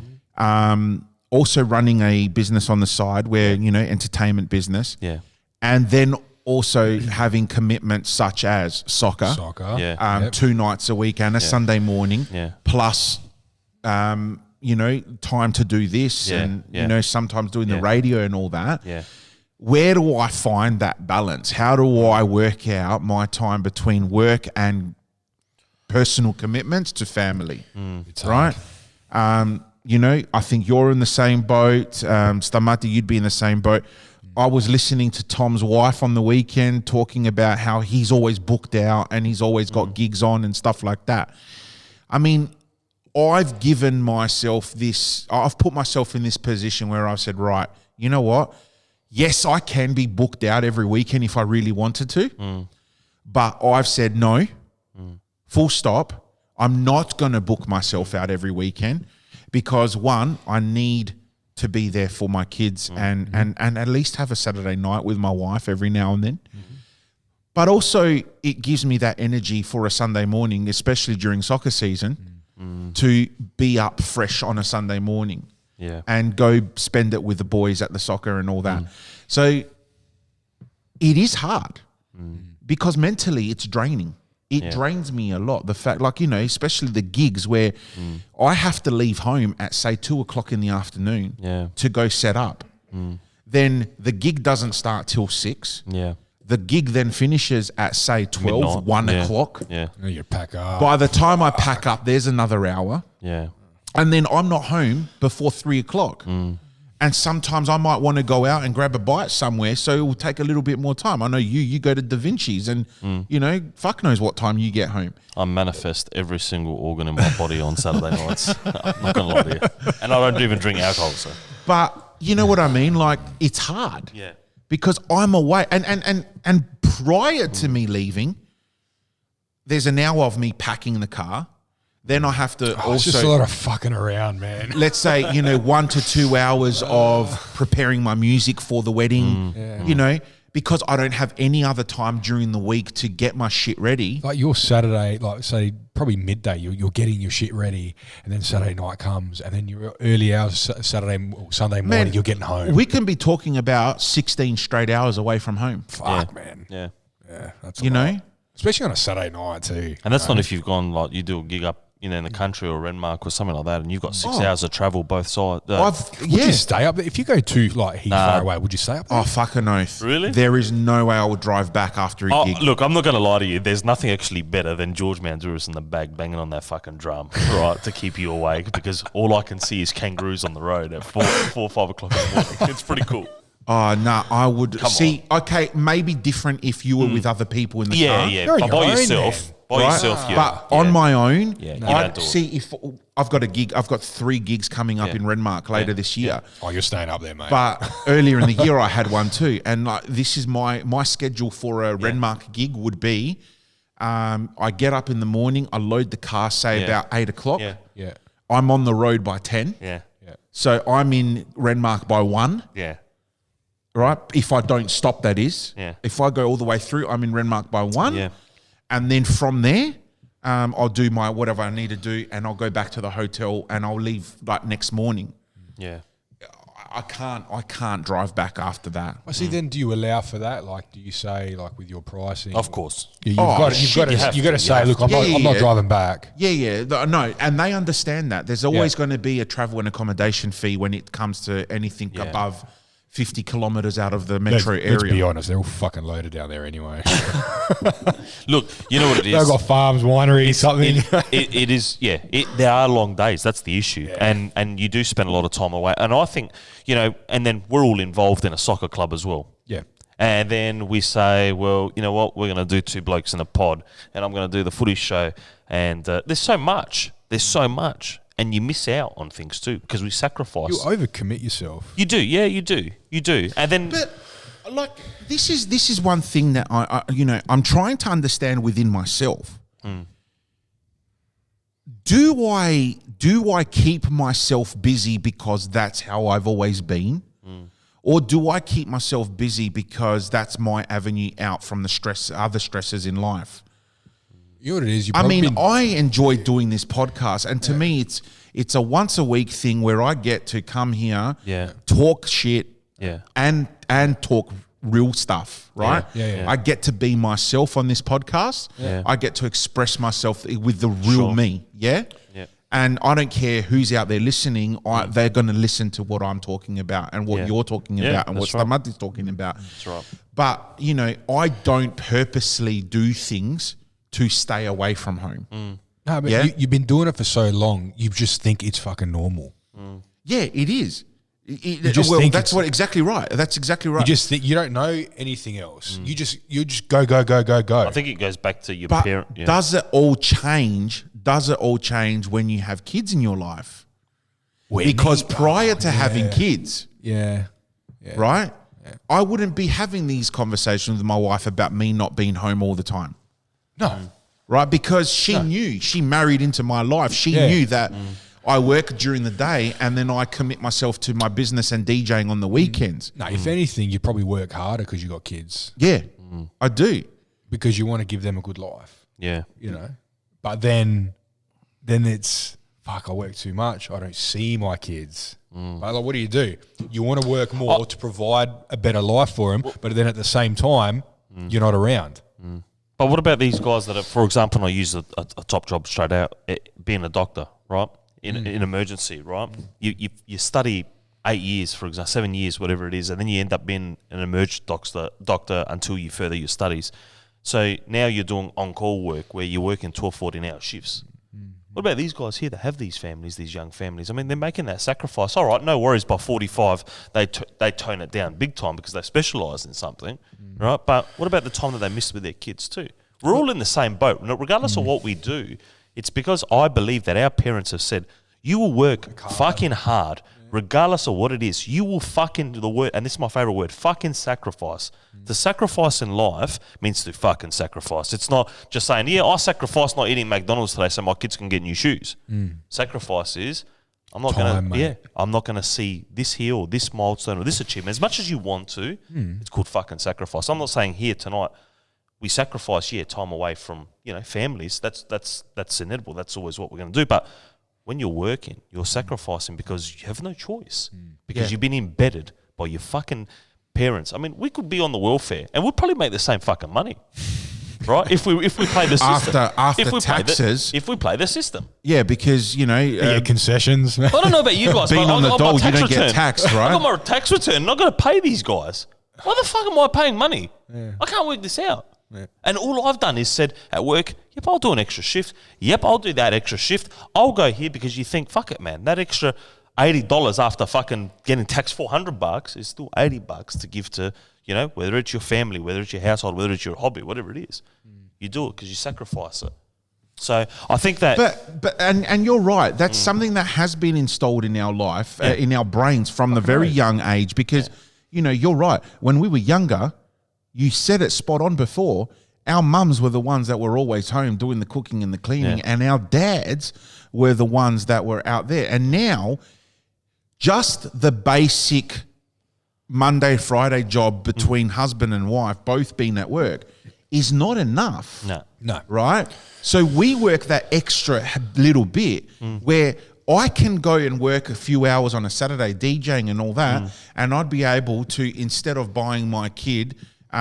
spend less shoes, I can buy him a pair of Nikes. Yeah. Because I've worked fucking hard and committed my time to making that extra dough. And you want your kids to have the best of the best, man. Fuck. You do. And you know what as well? It goes back to that social media thing. We always talk about this. Fucking social media. I see your kid with fucking Ralph shoes, right? What do I want my kid to wear? Ralph shoes. When I post the photo, I want him to wear Ralph shoes, for example. Yep. I don't want him to wear fucking some... And it's not because I'm picky. It's because I fucking sacrifice every fucking day when I wake up. Why can that guy every have fucking it day. and then we can't have it? And you look at social media and you use it as the fucking platform of what is acceptable and what's not. You lost me at Ralph Shoes. What's Ralph Shoes? Ralph Lauren. Oh, Ralph Lauren. Yeah, Do they make shoes? Yeah, they make I everything. thought they make Come polo on, tops. Get with the times, will ya? I thought they'd just make polo tops. No. Like seriously, though, like and what I'm trying to say is we use these social media platforms. We rely on them so much to tell us what fashion is and what's this and what's that. That it has overcome what we do with our children. Yeah. But the only way we can do that is by fucking sacrifice. Mate, I couldn't give a fuck what people dress their kids in. Yeah. My kids will dress whatever I tell them to dress in. Fucking Nikes, mate. Mate, you know what my son said to me one day?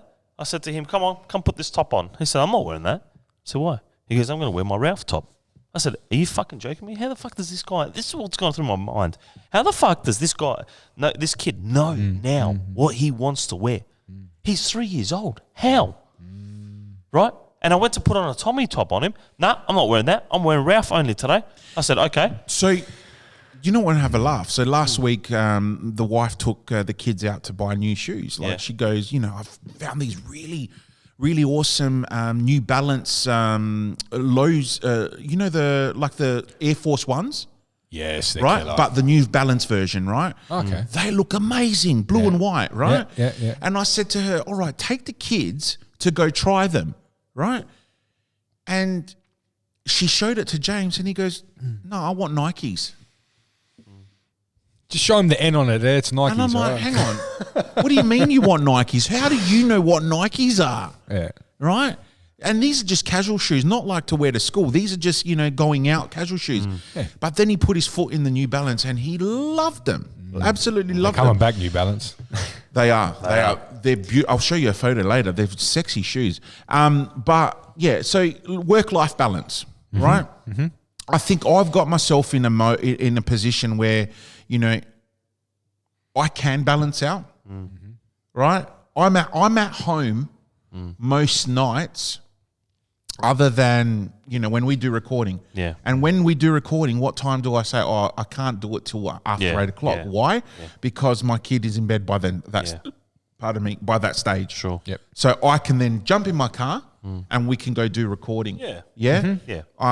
I'm home from work. We have dinner all together as a family. Yeah. We bath them. Yeah. We sit down, read books. They go to bed. Bang. Yeah. I'm free to do what I need to do. Sure. Yep. Right? On the weekends, if I have to DJ, then I have to DJ. That's it. But then I'll dedicate my Sunday. I won't book myself 2 days in a row for DJing because, one, that will fuck me up. And two, You got a coach there. yeah, well, You got a coach. That. And then two, I'll lose another day. Like, I don't want that. So I'll work Saturdays only, and that's what I need. Yep. So I've put myself in a position, but I guess a lot of people, like we'll take Tommy as an example. He works 9 to 5 or whatever he does during the week. And then he's got 4 kids. So they've all got their sporting commitments as well. Yeah. Right. And then after that, it's, he'll then book himself out for Friday, Saturday, Sunday, whatever comes his way. That's the way he wants to do it. Yeah. I'll just say one thing about work-life balance for myself. So the job that I do isn't actually, it's not somewhere that I'm a casual. I take everything and anything that comes my way. So I can do a shift that finishes at 7 a.m. and I've gone to weddings that day. Right? It's just what I have to do. I've got a choice at the moment. And because I see that as, that's just my 9 to 5 in the quotes, I just think like, well, you know what? How else am I going to occupy my time as well sometimes? Because when you're not happy at somewhere, it brings on other complications in your life, I think, and stones that you got to try to push over. And that's where I find, where I go into an MC setting on the weekend. It brings me great happiness. People getting married means happiness straight away. And then, I do the footy show for the sheer fact that it's called the Boys Club. It's Monday night. It's a night that I get a punt with my boys, and we get to talk about footy, what we love, That's all it is. People look into it and say, oh, you're out every single night and, what sort of parent are you? And, this is why you've got this happening in your life and this drama. And I turn around and I say to people, when you back the fuck off, because you've actually got no fucking idea what I've gone through in my life or what I go through in my home life or in my personal life. Like, and we said in episode 2, we battle demons ourselves all the time, even as men. And it's just something that it's not my exit plan, but it's my release to happiness. And to find happiness in today's day and age where there is that much fucking pressure on you that when your partner says to you, I need, this much money for the kids every fucking week. Yep. What are you going to do? Turn around and be like, nah, you know what? Fuck you. You're not going to do that. No, they're your fucking kids. You're committed to that. Yep. And you will fucking go anywhere on this world to make that money. To make sure that person gets that money. Whatever that person does with that money, I don't give a fuck. Yep. What I care about is as long as you know that you've done it. I've done it. You've done your part, mate. Here's the money. This is where it ends. So, and as I said, work-life balance, I don't fucking have one. I don't really care. Yeah. It's not something that I go home and beat myself up. Oh, shit, I haven't got a work-life balance. I've got an operating rhythm, right? But I don't need a work-life balance because I do what I need to do for myself. And let people call me self-centered piece of shit, whatever it is. Yep. Off air, I don't care. At the end of the day, I'm happy. Do I see anybody around me that goes short? Fuck no. Because I'm always there to do whatever I have to do. And, my soccer passion, it's a volunteer role. And it takes up 3 nights of my fucking week. Can I complain about it? Fuck no. Because then don't fucking do it. That's right. But I found that we make the time to do things in life. Well, so. Like you've just said, you make the time. So, I'm a fucking workaholic, right? So I work all the time. Yeah. And I remember saying, leading up to when I started, or the first night I bring Dimitri to the Commons to train, I said, look, I can't coach because I'm working all the time. I'm working Saturdays, sometimes Sundays, sometimes at nights as well as during the days, whatever. Job needs to get done, right? Yeah. But then when I got there, I'm like, fuck this, man. I'll make time. I'm going to commit Monday night training, Friday night training, and Sunday morning, I'm playing a game. Yeah. So Yeah, because of that wanker, I'm doing 2 nights a week too. it was fucking dramas last year. Anyway, right? Yeah. But I am not going to work now because this is where I have to be. Yeah. Right. I want to be there. Like, I don't want to be that parent. Like, and you know, some people can't avoid it. So, but I don't want to be that parent that wasn't there, you know, during the soccer moment or something like that. Yeah. But like I said, if you can help it, then try and obviously be there for your soccer moments for your kids. But if you can't, and you know you're just getting by, and you need to work all the time just to support your kid going to soccer or whatever, then all right. But I thought if I'm a coach, then I have to be there. Yeah. And that's the thing. When you say that you're going to commit, you fucking commit. 100%. I hate these people that turn around and use, you know, it's too hard, or you know, it takes time out of my day or away from my family or whatever. Well, then don't fucking go, mate. Don't fucking do it. I've got an answer for you. Don't fucking do it. It's a volunteer role. Yeah, that's right. Don't fucking go. That's right. But you know, we had one of those. We Yeah. had one of those, but You know- I don't know if he's still around. But Valandi, I walk in on a Tuesday night to Titans football club, soccer club. I walk in and the boys are like, "Who's on Titans TV tonight?" And it starts, and you get excited. buzz, You're like, mate. you know what? This is what I'm fucking here for, man. Let's fucking do this show, you know. And then on Thursday, I'm in here cooking. oh, how about the buzz we're getting with our podcast? Oh, who's your next guest? Who's your next guest? 100%. Well, fucking listen in and you'll Yeah, hear. that's And right. mind you, now that we're talking about guests, so the reason why Damo's not on tonight is because his most free nights is Monday. Yeah. Unfortunately, we couldn't record on a Monday this week because I was at the Women's World Cup Perving. watching Perving. Brazil. It was perving. and versus Panama. Just admit you're perving. Can I You just went for say, the perv. number 6, Tamirez in Brazil, fucking phenomenal ass. There you go, I told was ya. just wow. He was there for the perv. Just gonna put it out But there. the way that she ran that field and crossed over and Brazil got their first goal is an unforgettable moment for me because that was the best play I have seen in a long time. And the Women's World Cup is doing wonders here in Australia. Yep. It's fantastic to see. But I've completely lost where I was going with that now. Work-life balance? Yeah, no, I completely lost. Sorry, Brazilian ass. Just I told you. I told you. The bloke went my for a wife will perv. listen. My wife will listen to this episode, going, "Oh, is that right now?" Yeah, fucking dickhead, sleep on the couch. Yeah, that's right. Yeah, I ain't doing no summer for you, bitch. Hey, why? No, not her. Like she's calling me the bitch. Oh, okay. I'm like, you She's got a calling set of me- balls, man. No, I'd never call her that. She's calling me the bitch. Wait till we get off the air, man. Bloody hell. Gee, hey, I'm looking at the cookies. Why has no one touched them yet? Because we've got a thing where on air we don't eat, you know that. Yeah, but we've got to give it a. Nah, last time we did that on toilet trash, I ended up fucking, my wife's shirt was fucking stuck with fucking all these different chocolate shit all over it. Nah, it's not worth Your it. wife's. she's gonna your be- wife's No. shirt. My white shirt. I heard wife's Hey. shirt too. Yeah, Bloke's bits. yeah. Come on, we got to get into All right, it. let's do it. Let's do This is our longest episode so Yeah, far. that's all right. We haven't even touched Let's Bloke's go bits yet. bloke's bits because I want to touch someone's bit. This is Bloke's Bits. We're gonna touch Bloke's let's do bits it. now. Okay. All right. Hey, okay. First and foremost, this is something I really need to bring up because I want to understand. I want to understand where this is going and why it's happening. Now we're going to touch on a topic that we all love, and that's football, right? As in soccer, Soccer. right? Yep. So today, news break that Oh, if you say it, I already know what you're going to say. Mbappe. Pepe? Did you see the contract they offered him? $1 billion. 700 million euro For one a year season. for one season. Yeah. That's what I'm saying. 700 It was 1 million euro. That's Yeah, but fucking isn't that One $1 billion? point- 1.1 or 1 something billion. billion Australian.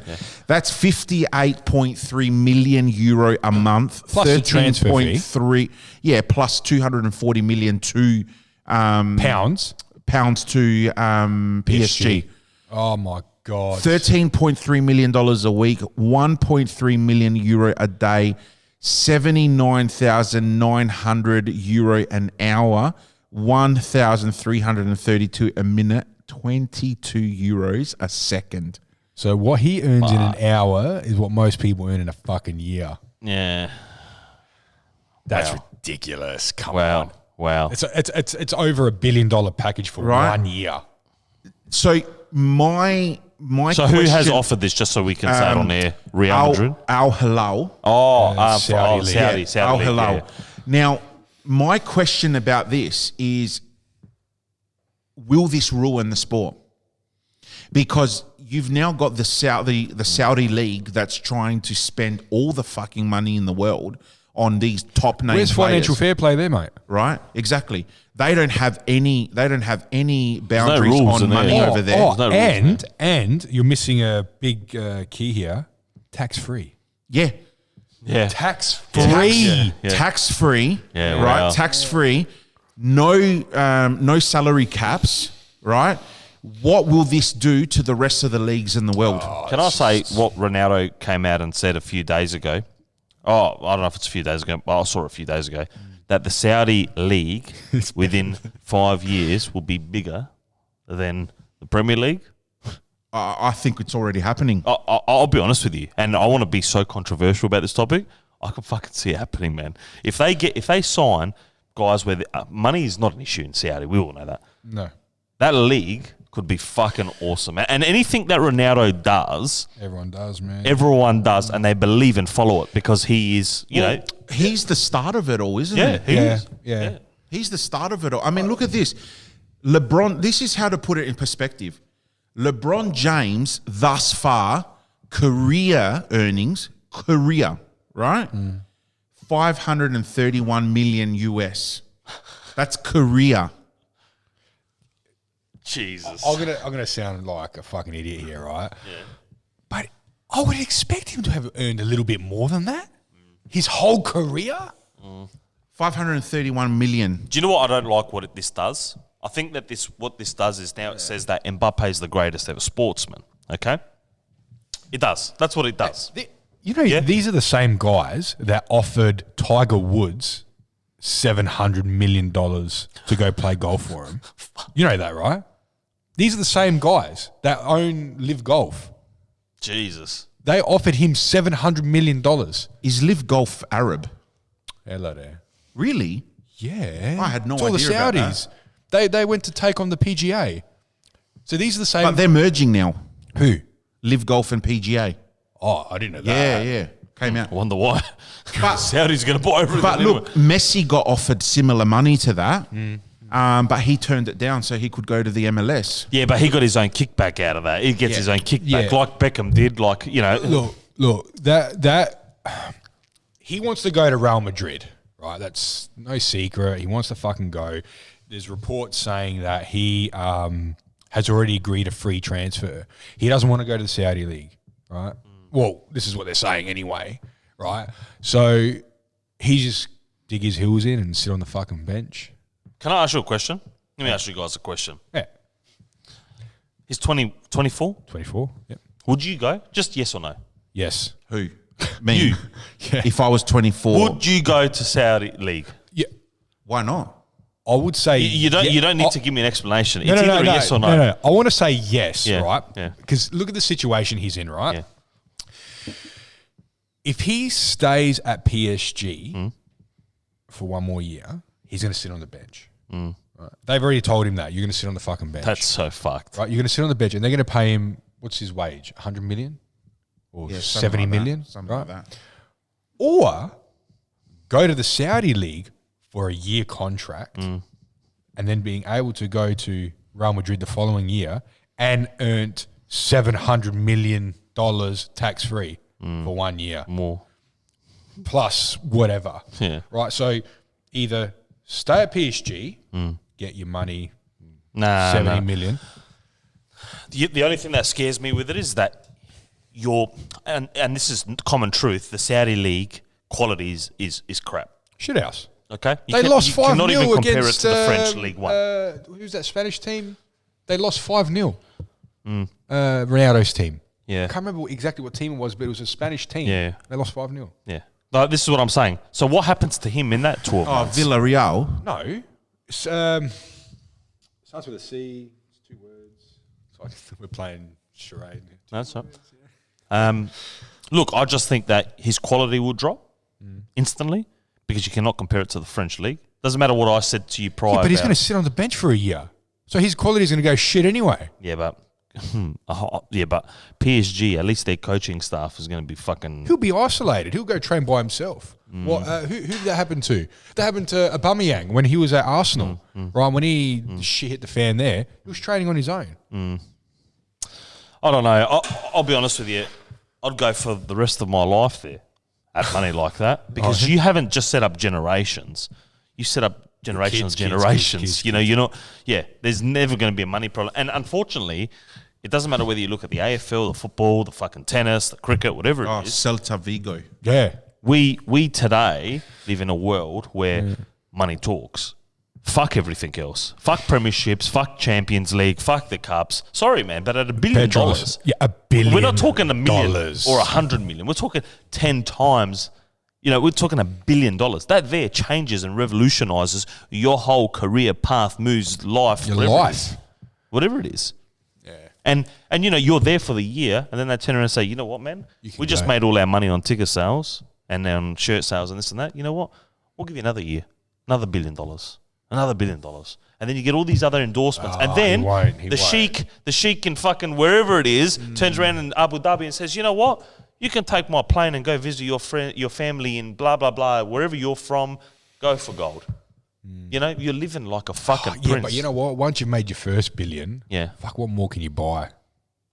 Well, he's not going to pay for anything there, so he's going to have $1 billion in his bank. This is what I'm saying. So he would then have his 1 year and then fuck off to Madrid. Nah. That's where he wants to go to Madrid. Well, go now. But I don't think Madrid will offer what the Saudis just did. You don't Oh, need hell no, they wouldn't. Not his wage. I don't really think he gives a fuck about the wage, to be honest with you. I think it was more the transfer fee. Like Real Madrid won't match the Saudis' transfer fee. So do you think that the Saudis are taking this as an opportunity to boost their league up? I think maybe this. Oh, you call me a conspiracy theorist, right?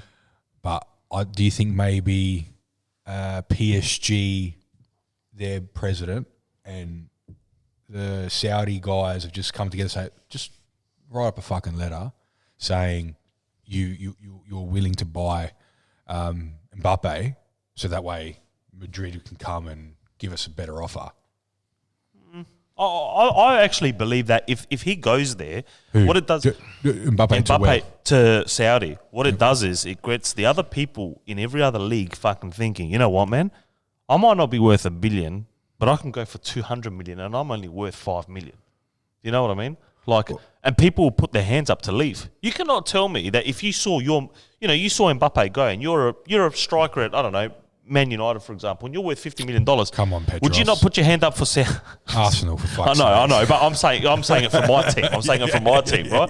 That I'd be the first to put up my hand and say, you know what, I'll come to you guys. How much are you guys offering? Oh, we're offering you 200 million. My market value is only 50 million. I'm coming too. What does it start doing? Other players go, well, you know what, man? Fuck this. We're not playing anymore for cups and fucking spoons and fucking accolades, mate. Who gives a fuck? Let's talk money, man. Everywhere else you go in the world, it's fucking expensive now. I don't know. Champions League it's a big thing in a football player's career. No? Look, I'll be honest with you. If you're from Europe. Yeah, but you go. Yeah, but you go to. I can guarantee you go and put 110 athletes in front of you and say, "Would you go $1 million or do you want to win the Champions League?" What's 9 out of 10 probably going to tell you, man? Well, that says before Tiger, they offered him 700 million and told him to stick it. I think some people might. Yeah, but those 1%ers, those 1%ers. Don't you have? Aren't they doing a tennis tournament as well? I don't know. And Kyrgios is going over there, and he's getting offered fucking shitloads of money. I didn't hear about that. Yeah, I I'm swear. into tennis. Yeah, they're also doing a. That's gangster, man. Fact check. I'm telling you, these guys know exactly what they're doing. They know exactly what they're doing. Surely FIFA's got to be on top of this. Why? I guarantee you FIFA get a fucking kickback to it. There's no way that FIFA won't get a kickback out of it. So then why are they investigating Manchester City for all these charges? I don't know. Look, at the end of the day, to be fair, whatever happens in Saudi Arabia, doesn't matter what city, state you are in there, you're pretty well protected by their government, right? And their government do whatever the fuck they want. They've never given a fuck. You know, everywhere else in the world, you're going to pay fucking tax. Why can you go there and not pay tax? Right? If that government is willing to do that, imagine what more that they and I'm not here for politics and that sort of shit, but this is the truth, man. They do whatever the fuck they want. Yeah. Balandi, what do you reckon? I don't know. It's a lot of money. It's too It's much a fuck money. What would you do? What would I do? You'd pack your bags. Pack some fucking. You wouldn't even pack your bags. You pack your pack your bags. Take the fucking sunscreen. Yeah, probably. Yeah, you wouldn't. You'd walk into Dubai, into Saudi, anywhere, and the first thing Mate, they'll say to you is, especially "Take if this, I'm take not that." worth that money and I get offered that money, then fucking hell, why would I not take the money? But have you seen the other players that are going there? Like, we're talking, decent players, man. There are a lot of decent players, but that's what I'm saying. Is this going to ruin the other leagues that have caps and all that? Well, to be fair, eventually has to. Yeah. Look at Australia, right? Let's talk A-League for 25 seconds. It's so simple.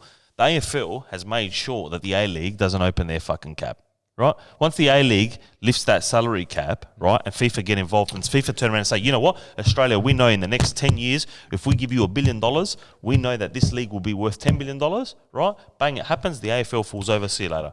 Yeah, the other thing is, man, like, I don't want to get into too much detail, but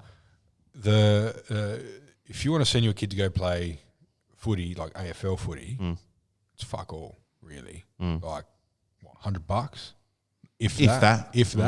You go play football, like soccer football.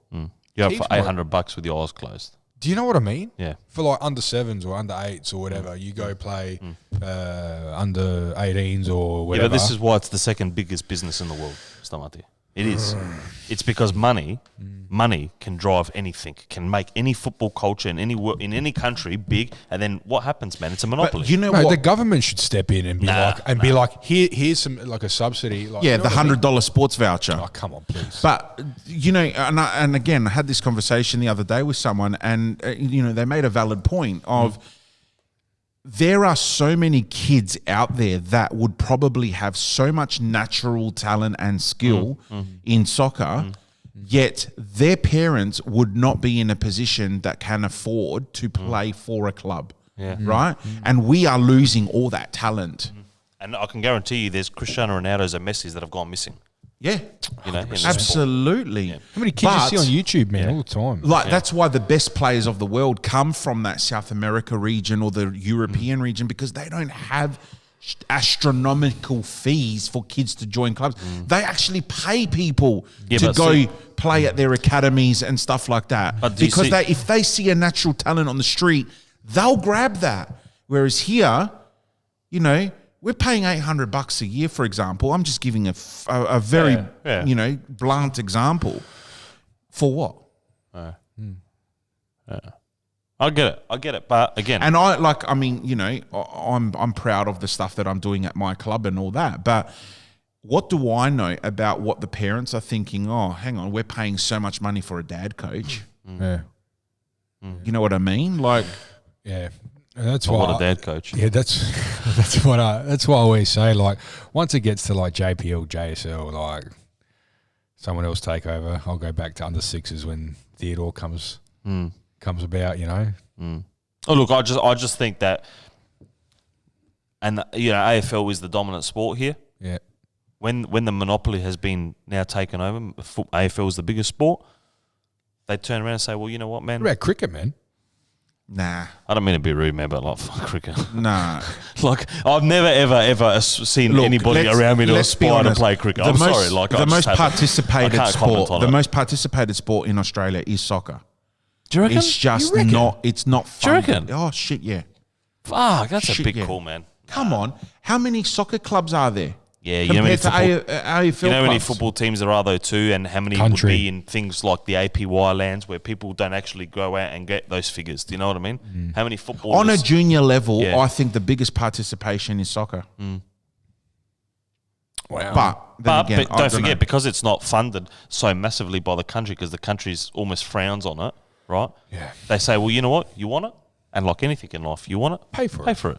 Yeah, go pay for You're it a yourself. dickhead. You're going to pay for it, and you know what? You pay for it. Yeah. All right. Because why? Anyway. Because you're a dickhead. Moving along to the next topic. Yeah. All right, so we'll go with 3 more topics. One is Simpsons. All right. I fucking hate The Simpsons. Simpsons are their prophets. Yeah. They predict the future. I was just going to say they predicted. Oh, Right. They know everything. He's a fucking time traveler, I'm telling you. I'm telling you, man, he's phenomenal. He's definitely Doc Brown from Back to the Future or something. But, okay, so the latest one that they predicted was season 23, an episode called Ned and Edna's Blend, right? There was a mobile phone with a little app with an X on it. What just happened in the last 48 hours?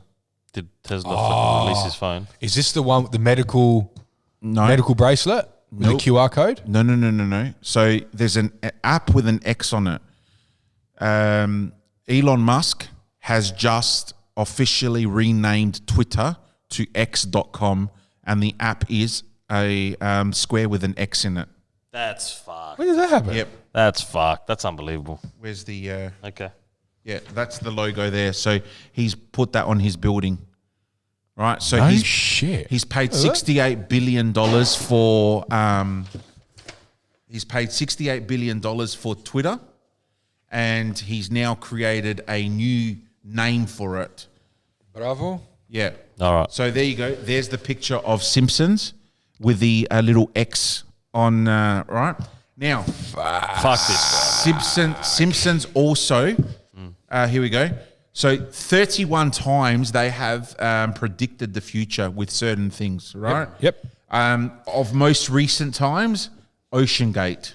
So there was an episode where Homer went down in a submarine. Yep. Which was having issues, right? God.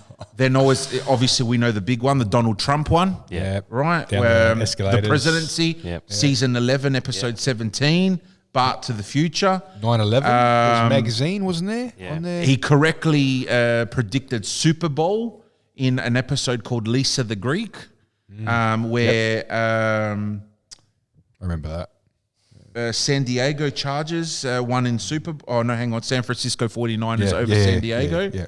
Yeah. So, yeah, it just phenomenal thinking behind Matt Groening. Like, he is just... You know what, man? He's a time Wow. traveler there. Yeah. And you know what, man? To my parents, like, stuff you guys, man. You guys fucked my childhood with this scenario because I wasn't allowed to watch Simpsons, right? Serious. And now look at what the Simpsons have done. Yeah. You know? I remember, man. Fox 8, Foxtel, Saturdays Saturday mornings. before WWE Before SmackDown. Raw on Saturdays. And then on Sundays, right. it was SmackDown. That's right. So you have like 3-4 hours with All right, Simpsons. next one. So, big topic. Big W have recently put a book on their shelf for kids. Oh, no, don't. Right. Because I saw this bloody thing and I was freaking out. Right. So, Petros, do you know about Nah, this? nah. All right. So, they've put out a book with graphic images, right, of kids and organs, how to suck a man's dick if you're a bloke, if you're a boy. You're fucking kidding No, me. I'm not joking. I've got him here. Someone not sent it to joking. me during the week. Here we go. Here's a picture. Different shapes and sizes of penises. This is a kid's book. Yeah. What the This is a fuck? kid's book. Look at this, right? Look at this. Right. It's the this book lowdown worth? on anal sex. Yep, anal sex. Right. I want to know what 69 is. My friend talks about it all the time. I'm embarrassed to tell them Yeah. I don't know. It talks about How to finger boy to boy yeah. oral Is it sex. available right now? Yeah. I'm going to Yeah. go buy it. How to scissor. Oh no! Did they take it? Did they take it off the shelves? I think so. There was such a controversy. It talks about girls scissoring each other. Kids book it. Yeah, it's called Welcome Me to Sex. Crazy. Right, that's the cover. That's the cover there. Right? What the fuck? It's the world coming to, man. Yeah. Honestly. And this was readily available in the book section at Big W. Disgrace. Absolute disgrace. Look at this. 69 between two male kids. Right? That's so fucked, man. I don't have an issue with people expressing their sexuality. If they're gay, they're gay. I don't care. that's fine. But this is not something to be given. Children's book. Let kids be kids. Let them use imagination. And when they're old enough, then they can learn about the different types of sexuality and stuff like that. This is disgraceful and this is bullshit. And you know what? I don't care what you think about what I've just said. There is 2 sexes in the world, male and female. And this book should not be on display. 100%. 100%. And yeah, it's just I just Well, we grew up right there was a boys' toilet and a girls' toilet. Yeah. That's it. Yeah. And whatever you want to and grow there up still being, is. Yeah, right. Still is male and female. Yeah, no, that's right. That's what I'm saying. So why try and confuse kids now? Like, let them fucking decide when they get older, man. Like, And when did things go wrong where we had like LGB, where like lesbian, gay, bi, as now LBGTQI plus, see you later, whatever. Like, you know what I mean? Like, you're either lesbian, or gay. You know, gay is lesbian or male, or you're bi, or you're straight. Like, that's it, done, dusted. that's it, man. Right. Don't confuse it. Anyway, anymore. I don't think that is appropriate graphics and information for kids that are 5 years old. No, not in a picture book, man. Like, for kids. Really? Come on, man. Anyway. All right, last one, because this is the Go ahead, best. man. This is the best. I know it's It's at 10:30. Last one. I could see Petros. His eyes are starting to close. See that, eh? All right, you guys heard of the Cocaine Bear? It's a movie. Yeah. I haven't seen it, but I haven't seen it either. But oh yeah, This guy. yeah. It's over in Mykonos. So Cocaine Bear, about a movie that a bear that attacks a bag of cocaine or a block of cocaine. Yeah. So in the news today, they were talking about cocaine sharks. So people that throw their cocaine blocks overboard to get away from cops and stuff like that, border patrol and all that. And they're saying that the cocaine sharks are acting erratically due to the amount of dubbed drugs off of the US coast. Imagine now you get A cocaine-fueled shark's coming for you. this is swimming towards you, right? And it just looks at you, but it's so coked up that Oh, fucking Fuck that, like.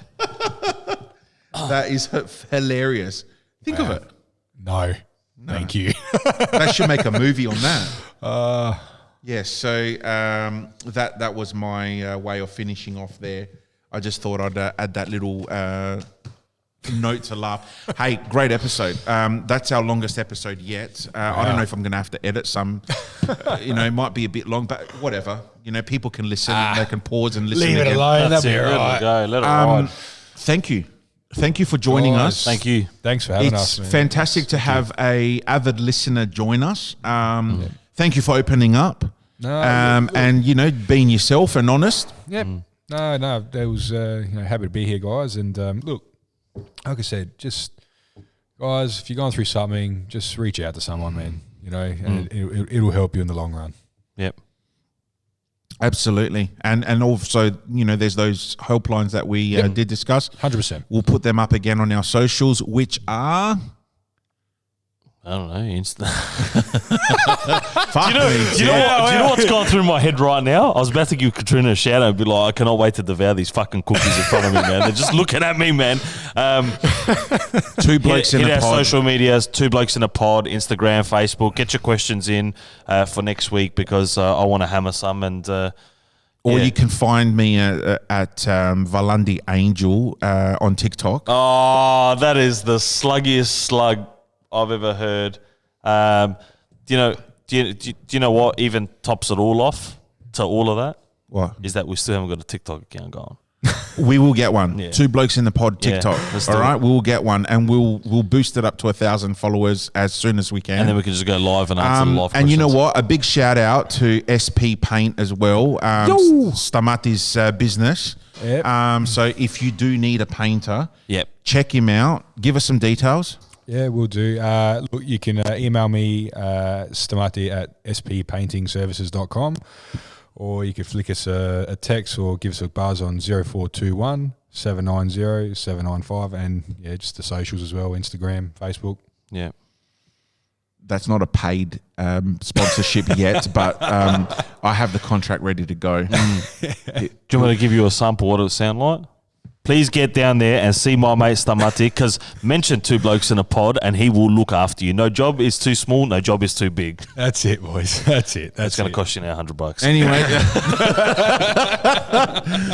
on that note, you have been listening to Two Blokes in the Pod with special guest Stamati. This is a bloke with no holds barred. Thanks, guys. Thank you.